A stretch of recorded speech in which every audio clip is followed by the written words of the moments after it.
Yeah. I could see that. It's short, and also 6 is insane. There's a lot I liked about it. The tone is so, I think, it balances a lot of things. I did not like the runtime. All right. I think it really came at the cost. I'm going live on YouTube. All right. Just so's you know. Okay, cool. Give us a thumbs up. Ladies and gentlemen, welcome to the best damn movie review show in the world. All right. I like it. I like it. I feel good about it. It's the real read. I want a live studio audience one day. It'll be fun. One day we need to get an official monitor that's right here. Because I just look at John and then I see peripherally a little bit of me. And my neck is every time it's in pain after the episode, after we're done filming. Like Saturdays I wake up and my neck is always stiff. Oh, Fridays I'm doing this all day. Yeah, exactly. My spine is in pain. Do you want to be seeing more or twisted. less of yourselves? It doesn't matter. Metaphorically less, literally more. People for talking about the Rock Smashing Machine when, hey, he was also a rapper at one point. Yeah. So was John Cena. So was John Cena. That dude knows ball. He knows so many deep cut like 80s and 90s. I'm so impressed with him. He got me back into Smith & Wesson. Oh, nice. Smith & Wesson's one of my favorite little duos from that era. Ladies and gentlemen, we are here at the Real Rejects podcast. We go live every Friday, hopefully by 12 p.m. Pacific Standard Time, sometimes 15 p.m. Pacific Standard Time, sometimes even later. Every once in a while, the audio completely cuts out and we have no awareness that it happens for 10 to 15 minutes, and then we cut it out in the playback. So while you're here, please leave a like on this video. It helps with the playback. If you're watching the playback, leave a like.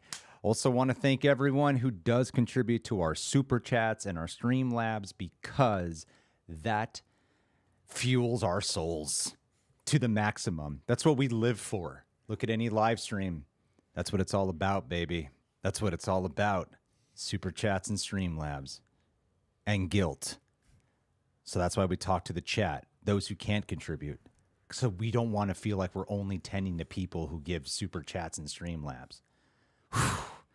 If only guilt didn't make me rearrange my priorities as a host. Yeah. Dude, you're getting compliments on your shirt right now. Ooh, that shirt's available at Reject Nation. 3 years wearing this shirt, and someone finally noticed. And apparently we look and sound fantastic. Yes. For now. For now. I also love that the guilt is making people extra nice. We're like, it's been rough. Sometimes they don't work. You know, you guys look great. Sound amazing. I want to thank everyone who watched our Chris Stuckman interview. We got some things to discuss, and we're going to mix it up. It's not just comic book news today, even though it will be a lot of comic book news as per usual. We're in a bit of a frenzy as per usual. Coy just did a very early interview with David Denman, who plays Keith. There you go. Keith Smith, the brother of Christopher Smith, Peacemaker himself.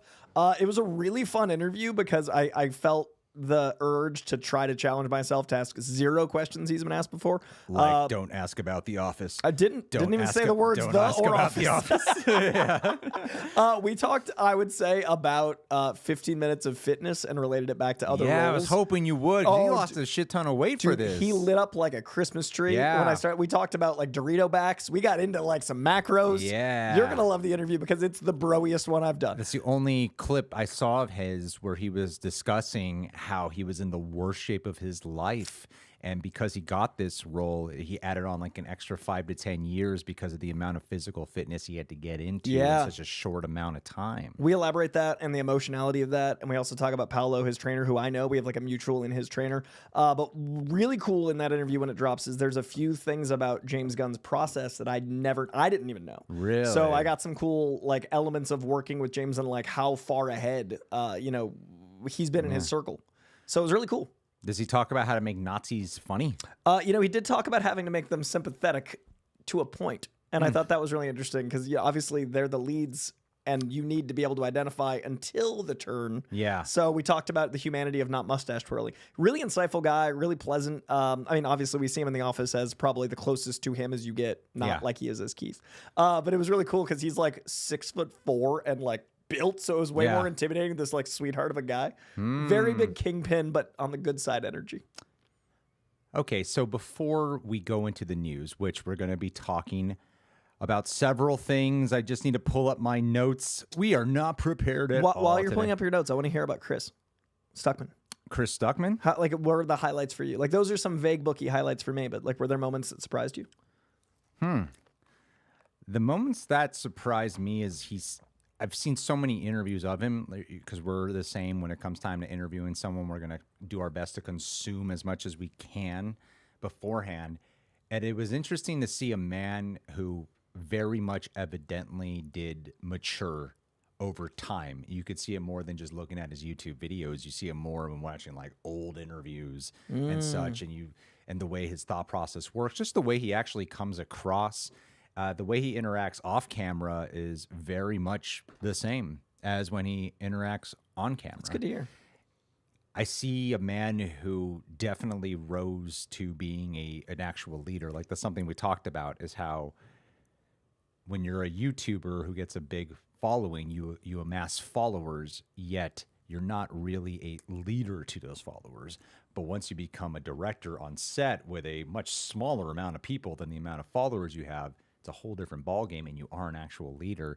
And it is cool to hear how this guy who had so much social anxiety, who still does, who can be socially awkward, constantly struggle with imposter syndrome, has found a way to be comfortable in that skin, like just comfortable enough, because he's leaned into being so honest to himself that he's okay. That's the definition of the journey of more self-acceptance you can be, even if it's something like, I have social anxiety, I have imposter syndrome. So it's an interesting person to interact with, because he's got a comfortability in his own skin with his uncomfortabilities. And when most of the time, a lot of us try to turn away from our uncomfortabilities, sort of reject or put on a posture or put on a different act as if, or some self-help shit. And he's really found like a cool way where, seeing that and going to the premiere, I'm like, oh, I see why people like working with him. You know? Interesting. He's a really cool guy. He's really, really nice. I love talking with him, and he knows Mike Flanagan, so I got to get in closer. Yeah, I mean, with so him, obviously there's that reason there, just Like, if that by itself. Hey, Chris, we had a good What's happening in that Clayface? What's going on? Let me know what's happening with the Clayface. But I think you getting the insight of talking to him in person as compared to his interviews is really, as is someone that loves interviews, that's interesting to me, because that's one of my favorite things is when I've watched someone evolve digitally and then meeting them and trying to see where they are in reality. Yeah. Like, who are you in this person today? Yeah. So it's good to hear that he's evolved so much that you can even feel the difference in his interviews. Well, speaking of evolving someone digitally, we're going to talk about this AI actress Nice tangent. who I'm excited to see star in movies. Titanic 2, starring this bitch. I like how they started it off with replacing women, because we need our men. We need those male actors. Who's more replaceable than women? They just need to look pretty, Kitchen them. and get them to cry, and Make they call me it a emotion. sandwich, AI woman. That's what I'm talking about. Can you learn to develop hands so you can build me a sandwich? Woman in the chat, upvote this video, because I know this is what you're hoping for today.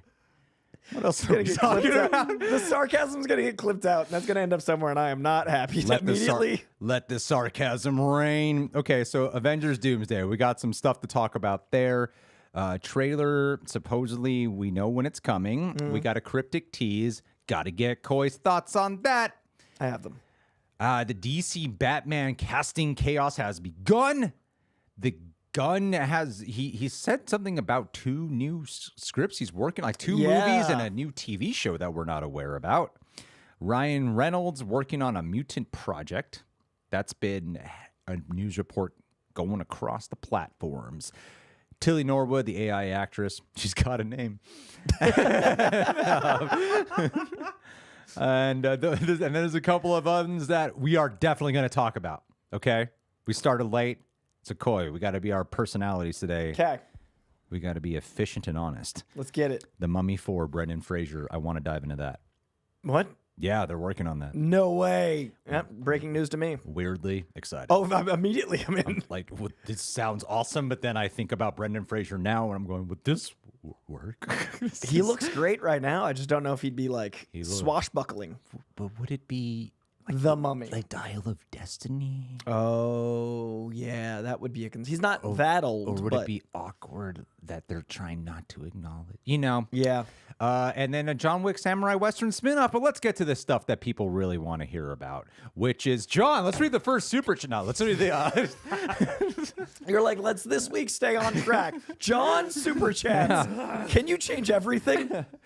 Yeah, let's get them super chats and Streamlabs going. And meantime, in the chat, I want to know your interpretation, and we'll shout out some of them. We'll shout out a few of them of what you think this cryptic photo is from the Russo brothers. John, do you have that photo? If you don't, we could do the other story first. I can pull it up. You here. go get it going, my friend. Okay, so while John's working on that, nope, you already got it. Give me like Can't tell, my spine's in pain. seconds. Okay, so the Avengers Doomsday. Did you hear about when the trailer is supposed to come? Avatar, which makes total sense, and that is such an obvious thing that I actually make it. I believe it less Yeah. because it's so obvious. It's like, well, yeah, someone could say that, and that could be ran with. Do you think it'll be exclusively for there? That's an early teaser. And the movie's wrapped, but the movie's not out for another till next December. I feel like that's still a reasonable amount of time. I think it would just be like a 30-second tease. People are saying trailer. People are saying footage. I think it'll be like Doom's mask. Like, I think if there's something with Avatar, which is very, very likely, it would not be what people are thinking it is. That's what I'm trying to say. Well, dude, Odyssey is selling out a year in advance Times are changing. with like 30 seconds of footage and John Bernthal being John Bernthal. He's the Denzel of white He men. is, yeah. Is this some sort of Odyssey? Red Sea. We got to cross the Red Sea. We love you, John Bernthal. Genuinely one of my favorite actors. My John Bernthal impression is just a bunch of It's just head bombing. What are you, George Clooney in Batman?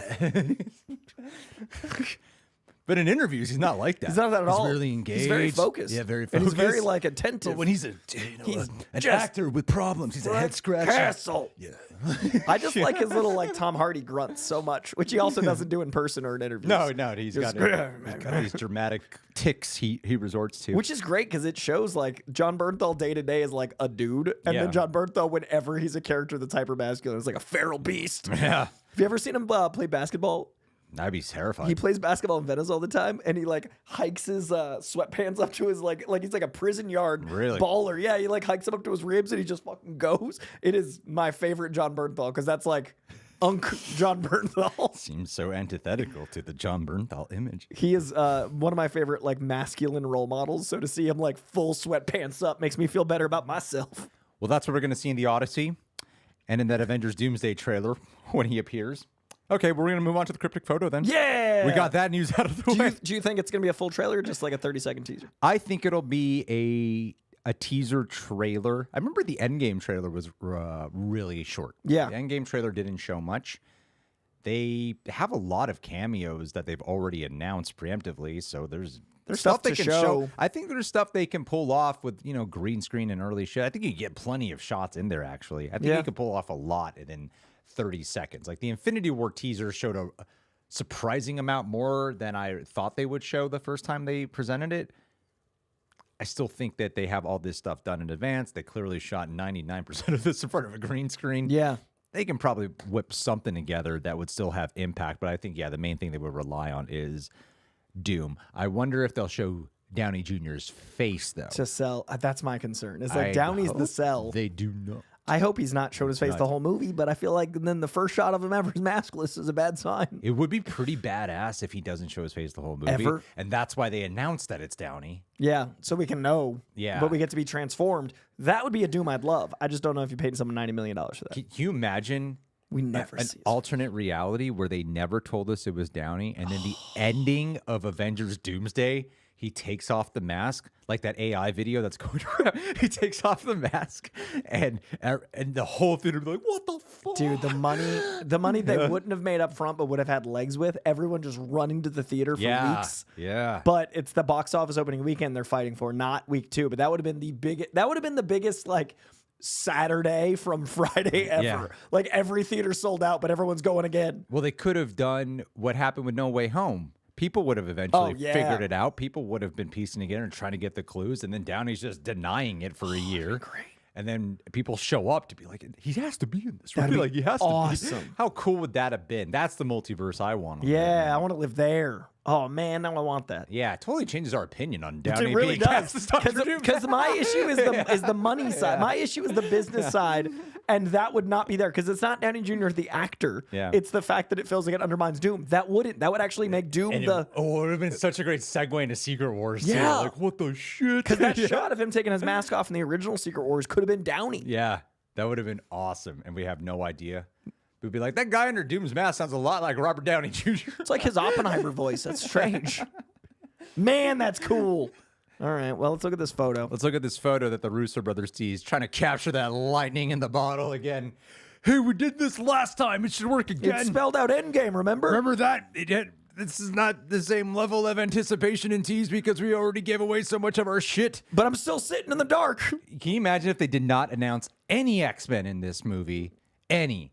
And then we deciphered that and we went, does that say AVX? It says AVX. So if it says AVX. That's what I think it says. And- But we didn't know. But if we didn't know. So our two big news our two big stories news- are, what if we What didn't if know we didn't know? everything we know? What if they tease what might come instead of telling us beforehand of teaser? what is coming? What if we got to see and not tell? What if there was some show and less tell? Because that'd be nice. What if the movies got to be watched? I promise you guys, this was not intended to be something where we made fun of But that's Avengers so funny, Doomsday 2 for again. 2. That is literally like the headcanon I have right now is so much more exciting to me than what we're living. That is not at all what I was really excited to just break this down, but then it turned into, why am I not as excited for this photo? Well, because I already know a lot of the X-Men are going to be in this movie. So that to me is AVX. Right? Like there's an A clear, and then the space in the middle makes a V, and all the things on the right are X's. Yeah. Well, if it is Avengers versus X-Men, by the way, Coy, while we're here, why don't I think there's a reading order we can give the audience to if they want to get into Secret Wars. Because I see a lot of people who hop into I made this mistake, who like hop into Secret Wars, and I'm like, I just want to read Secret Wars, but then they're like, what is What happening? the shit is going? It's very confusing if you don't read the other stuff. Hickman's Fantastic Four. I think it's must. And then Avengers 2012. I would say Avengers 2012, and I would say Then new New Avengers. Avengers. Yeah, New Yeah. Avengers. Brian Michael Bendis' New Avengers. At least the first 3 volumes, and then that kind of goes into AVX. But I would say AVX actually isn't as mandatory. I would say Secret Wars now. Yeah, I would say those 3. And then there's a few Spider-Man issues that kind of come into play with. Were you distracted, or did you notice that Spider-Man had stuff, or was that? It was no. I had to stop reading Secret Oh, Wars. so you got I was like, I need to go back because So did you read- Wikipediaing this is not helping me out. Right That's also not the journey you want to take to be like, oh, someone said this. Yeah. Did you read any Spider-Man? No, I didn't. Okay, there's some Spider-Man not- around not that era. for that, no. Okay, so I would say those 2 Avengers runs, New Avengers and regular Avengers, Hickman's Fantastic Four, and then like Spider-Man from that time. So if you look at the dates, try to find those like volumes. But I think that'd give you a full. Yeah, I need to reread Secret Wars because it was such a like I've read everything just way out of whack. Yeah. You know, like I read that before Fantastic Four, and so I didn't retain much of Secret Wars. You know, it'd be fun to do like a comic book club for like just big stuff. Like leading up to Secret Wars, we do like a comic discussion, like a 20-minute part of this show. Would people give super chats? You guys want to super chat vote in the comments below? if you get like $2,000, did my God, Greg will bring it to $100 a page. Yeah. $100 a page. He's in. pretty amazing. Tell We you could- what, we could read the dialogue out loud. It'll only take us 5 seconds. we could actually do. Just I'm Iron Man. We could do a Patreon video, a comic book club. Like There is you and John something do like that. exclusive stuff. We could do Yeah. like Supergirl Woman of Tomorrow. Oh yes, that'd be fun. God, we need to stay on track. Yeah, So Avengers shiny versus X-Men. objects. So, AVX. so Avengers versus X-Men. This would make sense. There's been rumors speculating that something to do with the Fox universe, where you see Monica Rambeau go into at the end of the Marvels and all We met that. Beast that is from that world. That it's possible for the. Oh my God, what is it called? What's this shit called? Oh, there's a Multiverse of Madness. What's that called? The Incursions? incursions. Oh, yeah. For the incursions occurring, and Doom has like a beef, and so it's like not a I hate you X-Men. Yeah. it's It's more you did this. we got a problem here, and and the only way to do it is through this, I could see a story where it's a Doomsday movie that is Doom like we want. Or and it's Civil War on a multiversal level. That's kind of what where Doom is manipulating it, right? I could see them doing like the incursions he blames them for, so he pits them against each other. And that way in the movie, he sees himself as benevolent. He's just trying to solve the problem. Because you need to understand where the villain's coming from. And if he's the lead of the movie, you need to kind of go like, well, that makes sense. But the cold calculating math of like, well, they gotta all die. That's how he's the villain. There would be a sense of poetry. It rhymes. There would be a slight sense of poetry, considering the Russos did do Civil War. Yeah. Where the heroes are being the ones held responsible for what birthed Zemo to orchestrate this whole and thing. then Doom is actually blaming the heroes. And also Iron Man wanted to put a protective suit around the world. And Doom's like, what if my suit protects me? So and he just destroys everything else. Thematically, actually, in that same mask, different task. Yes, exactly. Exactly. But in that theme, different mask, same task. but in that theme, it would actually be pretty cool if they did it that way. Yeah, that'd actually get me pretty excited at it. I think from the moment he said different mask, same task, it's been about the suit of armor to protect the world. I think he sees Doom's suit. Like, Doom sees what he's doing as protecting the world. And that's incursion events. That would make more sense if it was a what-if world this Doom comes from, of what if Tony Stark became Dr. Doom. Right. That would make sense. It would. I really hope that Victor Von Doom is his own thing. But thematically, if they can find a way, and I like Marcus McFeely, if they can find a way to write that doesn't feel like it hurts the legend of Victor Von Doom, I'm excited. Yeah, just for some reason, Victor Von Doom looks like RDJ. That's all so it is. Crazy. It's his own what character, own person, but he just happens to look like RDJ. Anyway, are you guys excited about this photo that clearly says the thing? Clearly says it's funny because Endgame was so much more cryptic. And what if we're wrong? Like, what if this says like Spider-Man is in it? I know we just don't see it. What else would it possibly say? What else could it say? John, is there any other theories in the chat of what it's saying? Golly. Well, everybody certainly is leading with X-Men versus Avengers. Okay. But let's see. It's going to be on par with Iron Man. People talking about the Mummy 3 randomly because of Ben, your boy, whose name eludes me. Brendan Fraser? There you go. There he is. You mean... Not a lot of speculating, mostly talking about comic book club and comics. And, are people excited about that idea? Yeah. Are they throwing in super chats to vote? Avenger Herbie says, you mean Jonathan Hickman's Avengers and New Avengers, or Brian Michael Bendis Avengers and New Avengers? Brian Michael Bendis into Jonathan Hickman. Jonathan Hickman's mandatory. Brian Michael Bendis helps. You've cost Natalie Brooks a fortune in comic recommendations. Sorry, Natalie Brooks. Talking about, baby. And yes, absolutely MF Doom in the friggin' trailer. Yeah. Let's go. Did you hear what Channing Tatum said? Something very grandiose in the moment of Blade. Blow your ass out of the water. Yeah, is what it said. yeah. And he said Wesley Snipes' moment is like that times a million or something. I got a bone to pick with you, Channing Tatum. Just can't be. We know about 50 people who are going to be in this movie now. Yep. I don't really know, and the fact that you're saying Blade level, I don't see how that's possible. Because they hit Blade until it came out. Because you said Blade level. No one anticipated Blade level with Deadpool and Wolverine. There's so few people left in any iteration of X-Men or Marvel that we haven't seen recently. That's what made Blade so special. It's been 20 years. Who hasn't, even the Fantastic Four from Roger Corman has showed up in Fantastic Four. I mean, even if it was like Nicolas Cage's Ghost Rider, even at that point, it wouldn't be That's going to be a pop, and I think it's happening. But it's not going to be the same. Because we just had a movie that did it. That's my point. We're already at that level now where if we get some crazy cameo, it's not really going to be that big of it. Would it be that big of an impact? I think it'll be a make pop. Your brain ooze out of your ears. Yeah, Yes. What did he say? It's going to make your brain physically lose their actual minds. It's going to make your brains ooze out of your ears, like in the way that I knew when Blade walks on screen in Deadpool and Wolverine. He said it's that times like 50. By 50, that means there's 50 new cast members, and you know about all of them already. I want to first say I love that Channing Tatum's such a nerd that this is his, I can feel that he read the page and went, oh my God, that he's talking about his experience with it. Definitely. I love that for Channing Tatum for us. Definitely. Whether or not I feel like that is an option is another thing. I don't know if we can feel what we felt with Wesley Snipes again. No. I do know that Channing Tatum felt like that, which makes me excited for the potential. I'm sure there's something in there that'll be exciting. I think the movie's going to be a really fun time, but I do think it can't keep doing cameos as story. And so there will be a narrative with the X-Men and Avengers, all that stuff, but we need to then, after Secret Wars, really like come back to what made the first phase work. Like, we need to constrain. And did you see that they canceled a Marvel movie in between Avengers and Avengers? Yeah, so I think that's a good sign. Mm-hmm. Like the fact that they're consolidating. I think Secret Wars is just going to be a model runway, and characters just come out one at a time. Hey. Like, Tobey Maguire comes out, poses. Harry Andrew Styles Max. is like, remember me? Remember me? Everyone in the post-credit scene is like, hey. Patton Oswalt, CGI, little dude. Whatever. There's two lines of characters passing each other going, good game, good game. Yeah.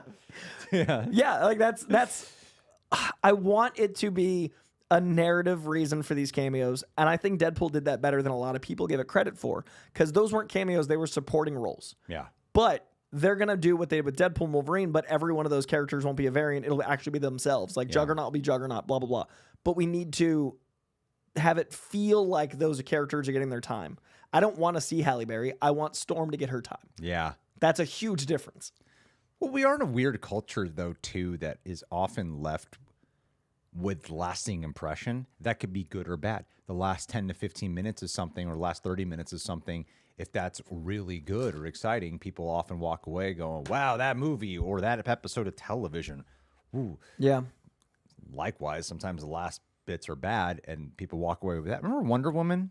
Wonder Woman was amazing. That was an incredible experience, but everyone was like, but that's fucking third act, man. Like, that's what people such kept a good talking movie about. until then, but remember the rest? But that 2/3 is the thing I walked away with. So much so that it didn't actually, the last third I acknowledge is the weakest part of that movie. Sure. But I didn't walk away with the last third. But a lot, I feel like a lot of fucking people, like they had to come in and declare why that last third is just such a problem.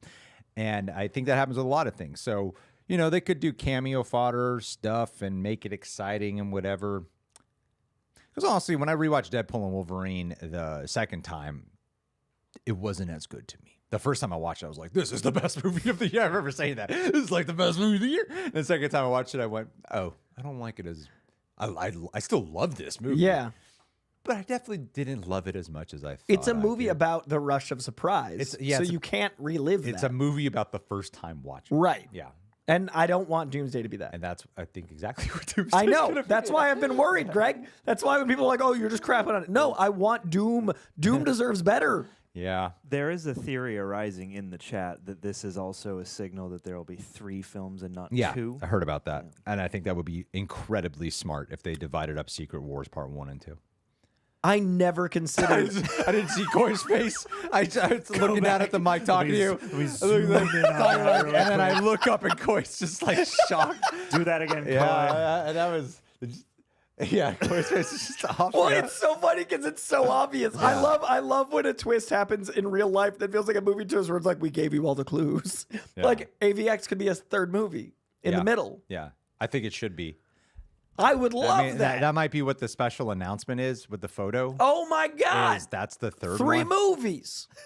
Yeah. I love this. I hate this cameo fodder, but if you give me there's 3 of those that movies, gives me 3 oh, opportunities shit. for it to be a story. If you put up all of them together, I'm suddenly in. No, I'm still worried about Doom, but it is exciting That's news. good news. AVX is good news. As a third movie, because I was like, what would they change? They can't change Secret Wars title, and they won't change Doomsday. That would be the solution. Okay, Yeah. I'm excited. AVX. Well, guys, do you think it's AVX? Do you think you're going to shit your pants like Channing Tatum is saying? He promises. You're going to walk out of that theater with diarrhea. You're going to become the actual AMC trailers when the people are like, whoa, my popcorn flew in my girlfriend's face. They cut you that know? guy and it hurts me every time. He's in it, but they cut right before he popcorns. Because I realized no one has ever done that. Oh, cinema! That's going to be me at Spider-Man 2.1. I'm going to be like, oh! I'm just going to dump my popcorn. Love Spider-Man! Yes! Anyway, Ryan Reynolds, he's reportedly making a mutant team-up movie. That's the third movie. X-Force. That would be a weird... I think we're finally getting X-Force. That would be a weird team-up movie, wouldn't it? I think X-Force could happen. Why would he... Okay, so when you hear this news, right? Could be Deadpool X-Force 2.0. Could be alternate X-Men. Probably something related to Secret Wars. What do you think it would be if there's a mutant team-up movie? Like, what's the first thing that actually comes to mind? I did not snap, but I did the snap motion. Yeah, we'll put it in post. We'll dub it in. Thank you. Did we lose audio? Because we can take advantage of that. Yeah. Right. Cut that part. I can make us lose audio. I think an X-Force that's actually R-rated and actually X-Force, because there was a script for a full X-Force movie. And then what X-Force became, obviously, as a joke in Deadpool, doesn't have to be. Like, we could do an R-rated team-up movie. And I think culturally we're kind of getting to the point where only the team-up movies are the thing people talk about, which is not healthy. But I don't know if a Deadpool 4 is going to be able to be big enough to top what Deadpool 3 was, unless it's X-Force. Like, if you think about the arc of a story, it's been the biggest thing. X-Force would allow them to incorporate other team-ups, incorporate an R-rated element, make it like a mercenary team of X-Men, and I think X-Men is going to be the forefront of where Marvel goes for a little while. And if you've got X-Men doing their own thing, PG-13, it would be awesome to have like the comics X-Force, X-Men, X-Factor, Generation X. True. So I think right now is the time for X-Force, and I think it's going to be a Deadpool R-rated, very mercenary-based movie. It's kind of like how there's these characters in Superman, and then they go to Peacemaker and they make a bunch They're of different. They make dick jokes. Vulgar jokes. Yeah, they swear there. Shit, this shit's edgy. Yeah. But I did like... He's talking about porn. I did like the I thought the way that Nick played... Is it PG porn? Yeah, but I think they're doing a good job making it feel like the characters suit both worlds there. I think so, yeah. That was one thing I definitely give it credit for. Yeah. I forget the character's name who showed up last night. What's his name? Oh, I wrote it down. Damn. He's important, and he was the main operator. Sydney, Blackheart. Something. Happerstein. Happerstein. Yeah. Sal Saperstein. Thanks, Sal Saperstein. No, that's why I actually messed it up. Sidney Happerstein, I believe. Sidney Happerson. Sidney Happerson. Thank you. Gosh. He in the comic books is very memorable name. He's in the comic books as Lex Luthor's main cloning expert. So when I saw him I talked about it in the commentary we did when they showed the twins, and I was like, oh, he's Lex's cloning guy. And it was really fun because they cast someone and they made him look just like the comic book counterpart, so nerds got to know a little bit ahead of time without it being a spoiler. So I thought it was really smart to bring him back and have it be tying into the world there, but also like that would be like a lackey science guy that would like pop up as a henchman throughout. Yeah. And with the way they've transitioned him into the show, both with Lex and him, I like how the actors change their pitch. Yeah. They change their tune, their whole tone around. They knew how to adjust the tone without making it seem like I'm watching a completely different character now. Yeah. Which is not an easy feat. And no, that actor's great. And he embodies the character, and he's clearly passionate about it. John said he looks like Anthony Kiedis, and I can't not see it. Holy crap, he totally does. He looks exactly like Anthony Kiedis. Oh, today. Wow. It's Anthony Kiedis and with glasses. That is so on point. That is like the last 2 albums Red Hot Chili Peppers Anthony Kiedis. That is gold. Yeah. I'm trying to see if on his Instagram, we follow each other, if he looks like Anthony Kiedis not in that character, because that is so funny to me. That is impressive. You gotta get a shot of Anthony Kiedis like singing at a concert. I sent one into the editors to use yesterday. Even not in character, I kind of see it. I'm trying to look at like just day-to-day photos. Yeah. Oh man, that's good. In case you guys good. don't know who Anthony Kiedis is, he's the lead singer of the Red Hot Chili Peppers. What's funny to me is the actor's name is so memorable and the character's name from the comics isn't. What's the actor's name? Stephen Blackheart. Wow, what an epic name. And that's like a comic book name. That does not match that face. And well, he's one of those chameleon actors. Look at this. Look at Stephen Blackheart. Oh my God! Wait, no, that matches. Oh, if you look at Stephen Blackheart on the internet, it looks like a more polished Doug Jones. He's in a bunch of James Gunn stuff. Yeah. But look how they do look similar. Fucking chili peppers and it looks so goddamn man. That's so good. You literally slap glasses on Anthony Kiedis and they look like the same person. Under the bridge of Metropolis right there. That's what that is. Metropolisication. That's awesome. Oh, that's good. Oh, that's so Stephen funny. Blackheart, shout out. You're a good man and you probably sing well. Anyway, Stephen Blackheart's going to be putting the mutants together for this Mutants team-up movie, and it's going to be really good. Glad we could do that. Let's move on. Are you guys excited for Ryan Reynolds? Have you forgiven him for all his personal life things? that he's done. You know, and I'm He's sure gotta I'm stop going to beating get those puppies. He's got to stop. whatever I happened. don't even know what he did, man. I just know suddenly people were like, "Oh, you still a fan?" And I was like, "Yeah," because I haven't heard any. What? Something Blake Lively. Something. There was the drama with Damn you. with the handsome guy that was really nice, but everybody's like, "He's too nice." What's his name? Justin. Baldoni. Some drama with them. Hey, I'll still watch his movies. People were like, "Why is McElhenney turning into Ryan Reynolds?" And I was like, "Why is that a bad thing? They're both great." You know, I accepted the fact we had Biden as president. I accepted the fact we have Trump as president. You can accept that Ryan. I Reynolds can accept Ryan Reynolds maybe has some closets in his, you know, he's got closets in his skeleton. He's got closets in his skeleton. That is how you act. This is the original way you say it. That phrase. Sounds itchy. Ryan Reynolds is bigger on the inside. Pocket dimension. Yeah. Stephen Blackheart. I can accept them all, man. Doesn't matter. Everyone's dark and a crook at the end of the day, including us. Hey, Super Chat Streamlabs, we never end a stream without going through every single one of them. This DCU Batman casting. Wow, this is reminding me of when Arnold ran for governor and then all of California decided to run for governor. Do you recall that time? Were you here in California? I wasn't, but I heard about it from outside, so Yeah. it's really funny to hear about it from I outside. was watching Conan O'Brien and he brought it to my attention. Like, he had the funniest, he had this like silly ass impression to California. It was so funny. That was the days I was first falling in love with Conan, and yeah, there was a weird time where like so many fucking people were running for governor. It's like, well, if Arnold can do it, I guess that's a thing we can why do. can't I run for a governor? So, and this is what's kind of happening with Batman. But what I find so intriguing about this, what I found really interesting, is James Gunn is saying that we would. Something along the lines, I'm paraphrasing here, but it's not like that far off when he's actually saying, is we would not believe the amount of huge name actors, like real popular people. Yeah.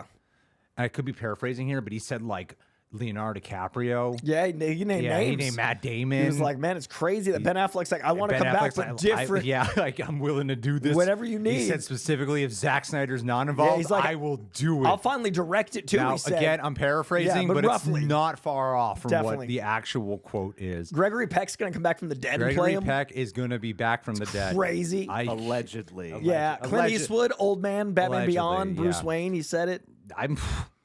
There's only so much we can. But again, you know, no signed contracts. Paraphrasing. So if a lot of people want to play Batman, what's cool is there's this weird shift happening. There was a time where you probably wouldn't want to play Batman because of the baggage that comes with, of the typecasting that comes with, the shadow that comes with. So much of the time, people have a hard time escaping that image. Yeah.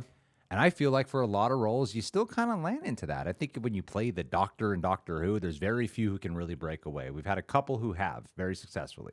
Matt Smith. Smith's the biggest. Matt Smith, I would say, is the one who has, like, David Tennant's done some big shit. But I still think of people But thinking him most as the people are Doctor. like, but let's talk about Doctor Who. You know? Like Kilgrave's one of the best Marvel villains. Definitely. And people are still like, Doctor Who. Yeah.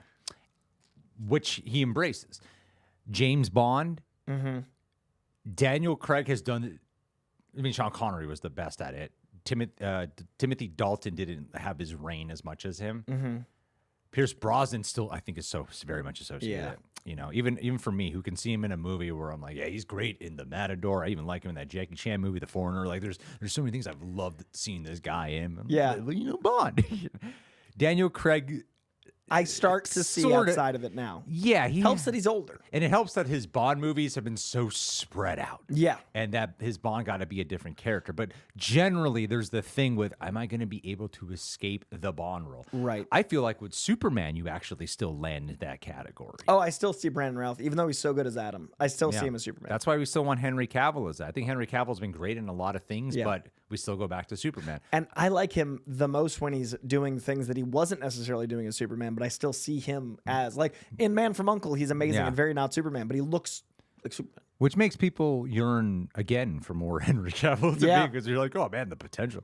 I think David Cornsweet is going to have a difficult time. I think that's why he shaved his head for the press tour. Now I'm on the exact same. Like, you know what I mean? Like, how opinion can I of you. look different Yeah, exact here? same opinion as you about Yeah. that. Batman, though, there was a time where people wouldn't want that because of it. Yeah, but I think you're right. Batman's, I mean, he's in the cowl a lot, Bruce Wayne is a different kind of energy. I think you can escape the Batman mantle. Christian Bale has. People, I thought 1,000% do. Michael Keaton had a flourishing career.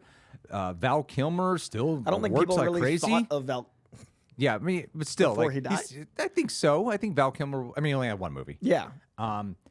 Robert Pattinson. It doesn't seem to. It's definitely not pigeonholed him. No. And I think that actually speaks bigger volumes because Robert Pattinson was already a huge star. I would say Ben Affleck never got trapped because he was actively directing and doing other stuff simultaneously. Exactly. So I think they're bigger. Like Christian, if you look at Christian Bale, who, you know, he was famous, but he wasn't this mega star. Yeah.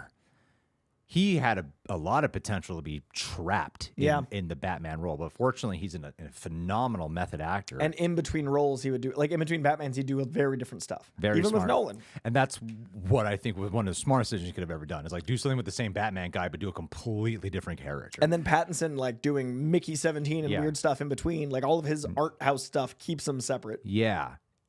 See, I know I could already hear some pushback because Christian Bale definitely already presented his versatility with American Psycho, Machinist being two of the biggest ones that he had done prior. Yeah. Of course, that's very different from Batman. But the reality is he wasn't a megastar. Right. You know, he had like Rain of Fire for whatever the hell that was. slept on Rain of Fire. Well, and he broke out of being a child actor also. Yeah. He'd already broken out of one stereotype and then had to break out of the Batman shadow. But Christian Bale had that fear. Yeah. With playing Batman. Sure. And he has 1,000% surpassed it. I don't even honestly. when I watch his movies, I don't think Batman don't anymore. even think about Batman. Yeah. You know, and then the switch from Ben Affleck already being a megastar, Right. becoming Batman was that must be like the first time that happened, right? He was the first Batman that I had to be like, it's not Ben Affleck. I had to shake the actor as opposed to shake the Batman. Yeah. Like Christian Bale, it took me a long time to see him as anything but Batman. Ben Affleck was the opposite. Yeah. I had to see him as Batman. And then Robert Pattinson, and then what Robert Pattinson did, man, those sirens are That's loud. like close. Are they in the parking lot? What does it say about me that I'm more like, God, that's annoying? Stop it. Someone in trouble or harm. Real. Versus All right, something it's terrible that's No, probably happening. we are doing important work, Yeah. saving lives, talking about Christian Bale. Can you just mind Take the it down a volume, notch or sirens? 7, all right? We're making important We're content. trying to get super chats. Yeah, extremely. we are trying to make the audience happy with us. Gotham City outside. Jesus Christ. It's actually still going on. I know. But I think As long as it interfere with internet connection. But sorry, with Robert Pattinson. Okay, sorry. I have to finish this up before I forget. yeah, Pattinson. Is that and Robert Pattinson stepping in was also different than with Ben Affleck because Ben Affleck, he wasn't changing his whole voice and everything. He was changing his cadence. He still came across like a different guy. He still Yeah. came across. He still did a performance and a character. But Pattinson was, I'm gonna really just be like a completely different human being right Felt now. so hollow and Yeah. broken. Well, it's interesting because Ben Affleck played kind of a Ben Affleck persona. Like Ben Affleck, the man, is a highly intellectual, very capable speaker and director and all those Yeah. things, but he hates the public. So it's funny that Bruce Wayne felt like someone putting on airs to be a man in public like Ben Affleck does. But I don't think most people think of Ben Affleck as like a shy guy that's a hyper intellectual. They think of like the way he looks. Yeah. That's why he's so good in Gone Girl. Like Ben Affleck is the most punchable faced man, but he's so smart and kind. Yeah. Bruce Wayne has to convey that. So like, to me, it was actually funny to watch his Bruce Wayne and be like, I bet that's how Ben Affleck feels in public, like putting on a thing. Whereas Robert Pattinson feels like a weird little theater kid, and he got to play a weird little theater kid Bruce Wayne so far. Yeah. I'm really curious what Pattinson's Bruce Wayne even comes across as, how he develops that character in the next movie. And whoever gets the Batman mantle next is going to be an interesting spot because it'll be the first time that there's two Batman simultaneously on purpose, not a Flash situation, not, there's two universes that he needs to be different enough from the ongoing Pattinson. That's what makes it really fascinating to Yeah. me as a casting thing of how many people really want. There's a lot of people who are very vocal about wanting this role. Like, please consider Wouldn't you me. be? Like, I mean, if I was an actor, it's like the dream. It's a dream role to embody. And unlike Bond, where it feels like you have to meet these things super 6'2", British, Yeah. black hair, handsome. and like certain personalities. Craig's black. Like that's where Daniel Craig's performance really came across as something different. Yeah. People had a hard time accepting Henry Cavill's because of how opposing it was to it. So it's like, if anything, the only thing you can't be in Batman anymore is you can't be Adam West. Right. but any other shade, from Michael Keaton to Pattinson, you could be something there. And I'm really curious what they do to make it DCU, like tonally, and then that actor being made to do that take. I think this feels like it's going to be much more specific. Like Pattinson is so specific. This has to be so specific in a completely different direction. But Batman is such a big character, you can do that. Yeah. I do have an idea of what would be a smart maneuver for them to do to truly distinguish itself. Before Damian Wayne becomes Robin officially, in the iconic imagery that's going around as the main pitch for this from the Grant Morrison comics, because Grant Morrison did a bunch of the Batman comics before we got to Brave and the Bold. Ra's al Ghul, did come back from the dead. Yeah. And a lot of people forget that. Like, we're hearing Talia al Ghul is the woman Bruce slept with, and that's how you got Damian Wayne. But what about Ra's al Ghul? So we had Ra's al Ghul, or Ra's al Ghul, and Batman Begins, and he was a pinnacle point for the Dark Knight trilogy. The whole thing was the Ra's al Ghul, That was it. Getting in Ra's al Ghul. Yeah. He's the least memorable villain out of the trilogy. But it's all about him. Watch the first movie, guys. Pull up to the front window.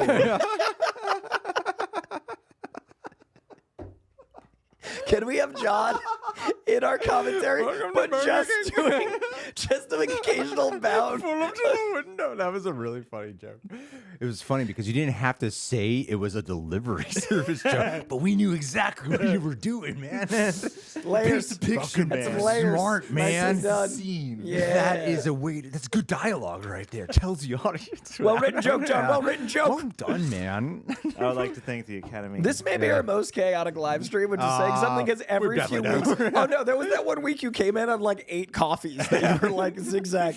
But I was gonna say, of chaotic live streams, that may have been the most. I've been completely distracted and unable to come back. That was funny as hell. You should perform in Saudi Arabia, John. Yeah, dude, I think you do very well getting blood money. That was really good, man. I'm waiting for them to up the That was offer. really good. Yeah, I hear yeah. it's one of the best performances, and you get more free speech over there. They're apparently. just normal people. Every single one of them, including the ones in control. The $20 million they paid you to say that certainly didn't affect your review of the experience. So disappointing. It's so weird. Like, I do want to go on a tangent about that, because I'm not super politically informed guy, especially not anymore. Like, there was a solid period where I was like absorbing the shit out of it. Me too, and I wasn't happy. But yeah, but now I'm like, let's just face it, I'm not going to be a revolutionist. I'm fine. You know, a man gets to a certain age and he knows he's not going to be a revolutionist. If we're going to be an Earth X, I'm definitely going to be like a bystander here. Like, yeah, I didn't really like make this happen, but I definitely didn't help prevent it from happening. The idea of apathy in Earth X is so dark. It's a rat, man. So. It's moments like these you could take a page out of Augie's book. Oh. You try and control what you can. Control your But own even then, environment. I'd be like, how do I just make a living and get home and man. watch Netflix? That would be what I like when people champion. I was. Did you cancel your Disney Plus subscription? I didn't even do that. Really? I was like, yeah, man, I agree. This is an attack on free speech. Disney Plus and Hulu, we're done. Still want For me. my Disney Plus subscription. Really? Just like, they got a lot of good content. Marvel Zombies comes out in a couple days. Greg's watching one battle after another, like, this seems like a lot of work. Like, It's a high effort choice Leo's making here. That's just not me. I'm not here playing both sides. I'm just like, I guess I got my foot I in. think you're boldly playing neither side. You're aggressive. I'm in my lane of just what I want. Like, do I like Elon Musk? Not really. Do I like Tesla? Yeah, I think they're awesome cars. What I got Was the choice to put on a bumper sticker? Absolutely. It's a great car. What can I say? Yeah, Jeff Bezos sounds like fucking villainy, but am I ordering 2-day shipping I order every from day? Amazon almost every single No boxes day. out there. Like, Cut to Greg at like a vegan animal farm. Like, you're the only ones that matter. they are. Let humanity suffer. It is weirdly. You have so many levels of It is my moral line that I do not cross. This is the animal side. I pulled up to that event you had, and I like didn't eat any meat the whole day to go there because I felt so guilty about going to a vegan sanctuary with like jerky breath. So I was like so affected. And I got there, and I've never seen Greg more like in his own element, and it made me feel like such a bad person. No, man. Cut to 3 months later, he's like, if I was on Earth X, I would just have to stay home. What am I gonna do? So like our different levels of guilt are so funny because like I'll like spend holidays feeding the homeless, but then I'm also like, I don't know if marching actually does anything, and like that's when I feel guilty. So yeah, I think the thing with the comedy thing is messed up, but I also don't know what to do about it. Let's just start with the Saudi Arabia thing. When you're hearing people from that event go, and they just paid me a lot of money. There's part of me that goes, at least you're just fucking honest about that. Like they paid me a shit ton of money, so I went and did it. I think when people are trying to take like some moral ground to it, and like, do I think everyone in Saudi Arabia is evil? No, but the government side that they're performing for, right, that's the issue. I don't think it's them going. That's the fucking thing, yeah, right? It's a state-sponsored comedy show. Yeah, if you live in like some type of like crazy far left or alt-right side where it's a hypersensitivity to the max, right? Do I assume that just because you live there that you are that? No, I don't. Same thing with people in Saudi Arabia, but who they were performing for, I have and no getting issue a check from, right? Was that is a weird thing, and you should just be honest, like just say you did it for the money. I think you would have a much easier time moving past this if you were just upfront about that. And the average comedian that went, I don't feel like was a surprise. Like 80% of them, I was like, well, that makes sense. There's just like 20% that I was like, but it's the 20% that I was like, it's interesting because a lot of those comedians are about standing up for things. That 20%. There's one in particular who's getting a lot of backlash. Well, my favorite comedian of all time. Rightfully so. Yeah, that's my issue is like, I consider him the next Carlin. Yeah. And like for the next Carlin to do that, I was like, I don't know. I don't think you're like suddenly a bad person. I hate everything about you, but I also don't know if there's an element of me not being able to hear certain parts of their comedy and believe that. Yeah, you see, like that's my issue. I mean, are you uncomfortable saying his name? I just feel bad because I've never said anything negative about him. Well, he's a bald He's man. watching If right Coy now. was bald, he looked like this guy. Yeah, picture this face without hair. Dude, when that picture of us together, I was like, oh, this is what it's like when people like meet family that isn't family. Like we look so much alike. Well, here's the thing with that dude. His name's Bill. Bill Burr. I'm gonna get out of this. Bill I Burr. love this man. With Bill Burr, I had not heard that segment that was going around after, like, pretty much being like, "Did you hear what Bill Burr said about this type of shit years ago?" Yeah. And now he's going completely the opposite direction. And his statement was going the opposite direction. Like he actually made a public statement about it, and that's my issue. So I hadn't even heard that statement, but I've heard. The prior one, Sure. But so much of us already know Bill Burr well enough from everything he's talked about that it came as a surprise. Right.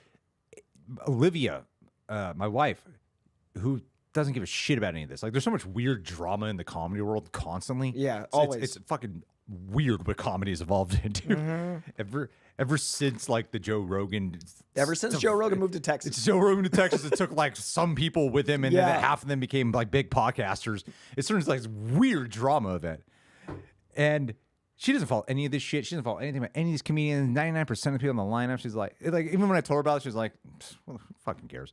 That's what she said. And then when she's like, Bill Burr's going. She's That's like, what I mean. And then she was like, Bill Burr, really? Like, she doesn't follow anything about Bill. Not 90% of the stuff I follow about Bill Burr. And she was even shocked by that. Because of who Bill Burr. Not saying Bill Burr has to fit into a box necessarily. But it's so specifically anti so many of his messages and his consistent, like, seeming ideas about things. Yeah.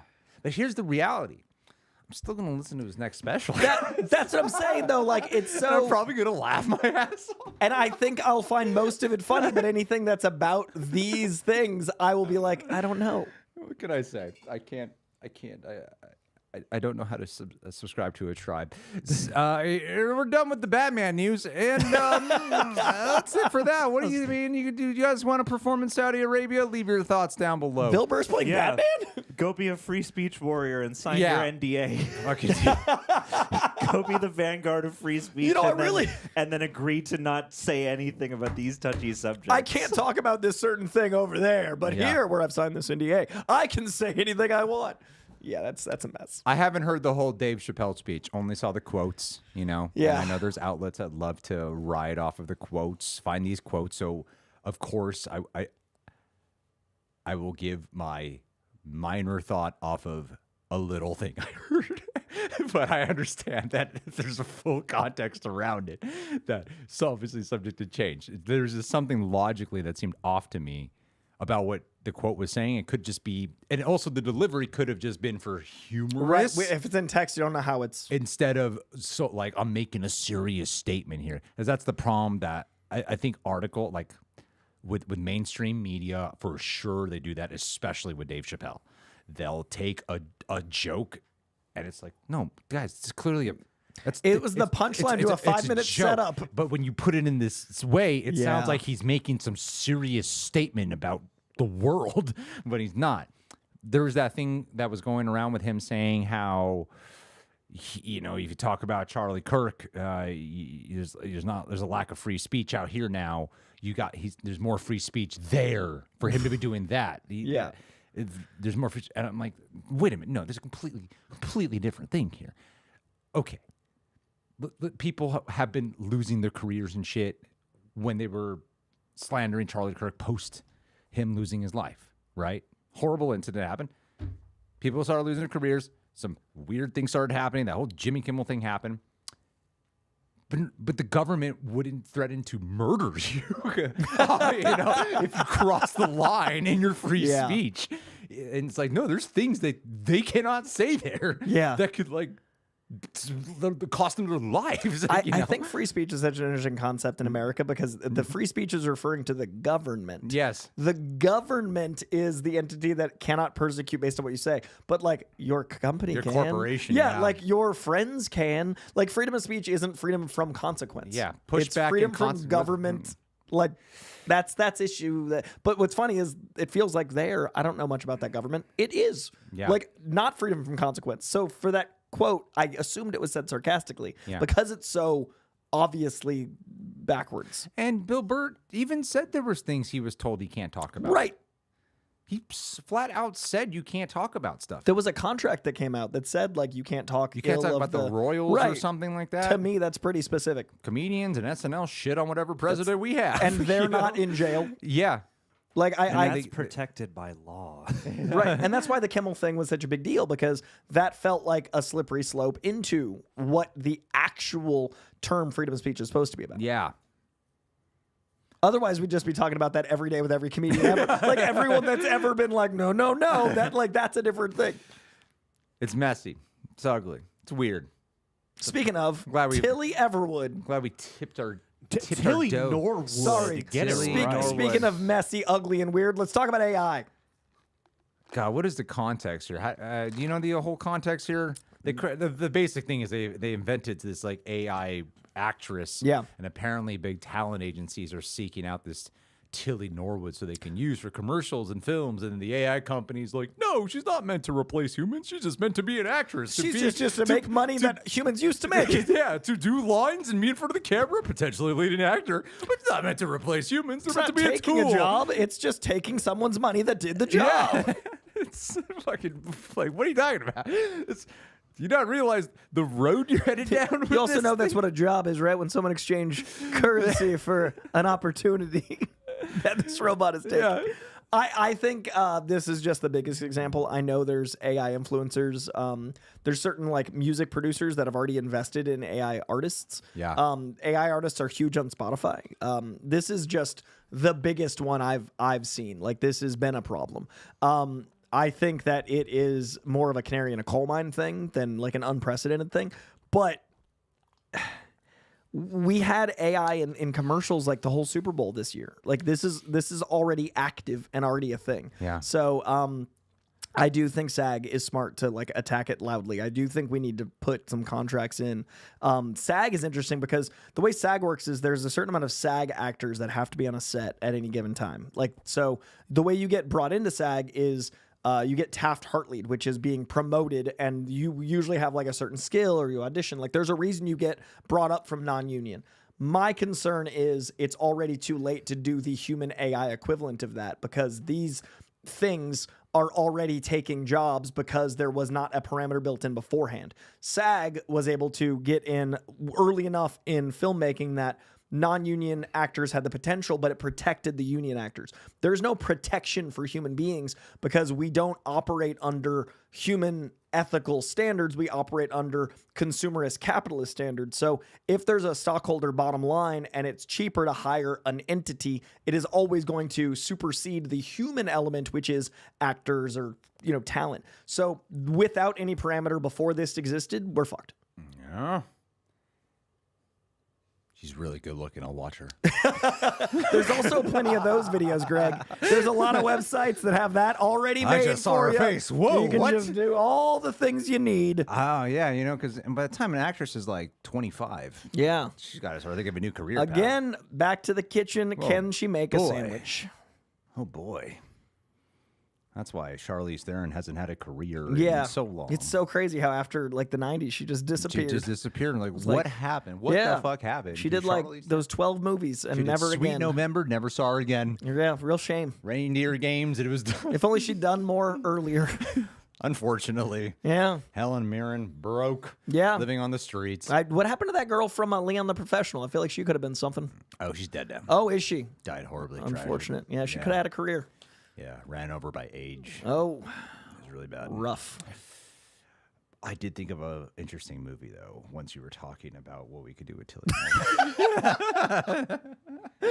Don't give them ideas, Greg.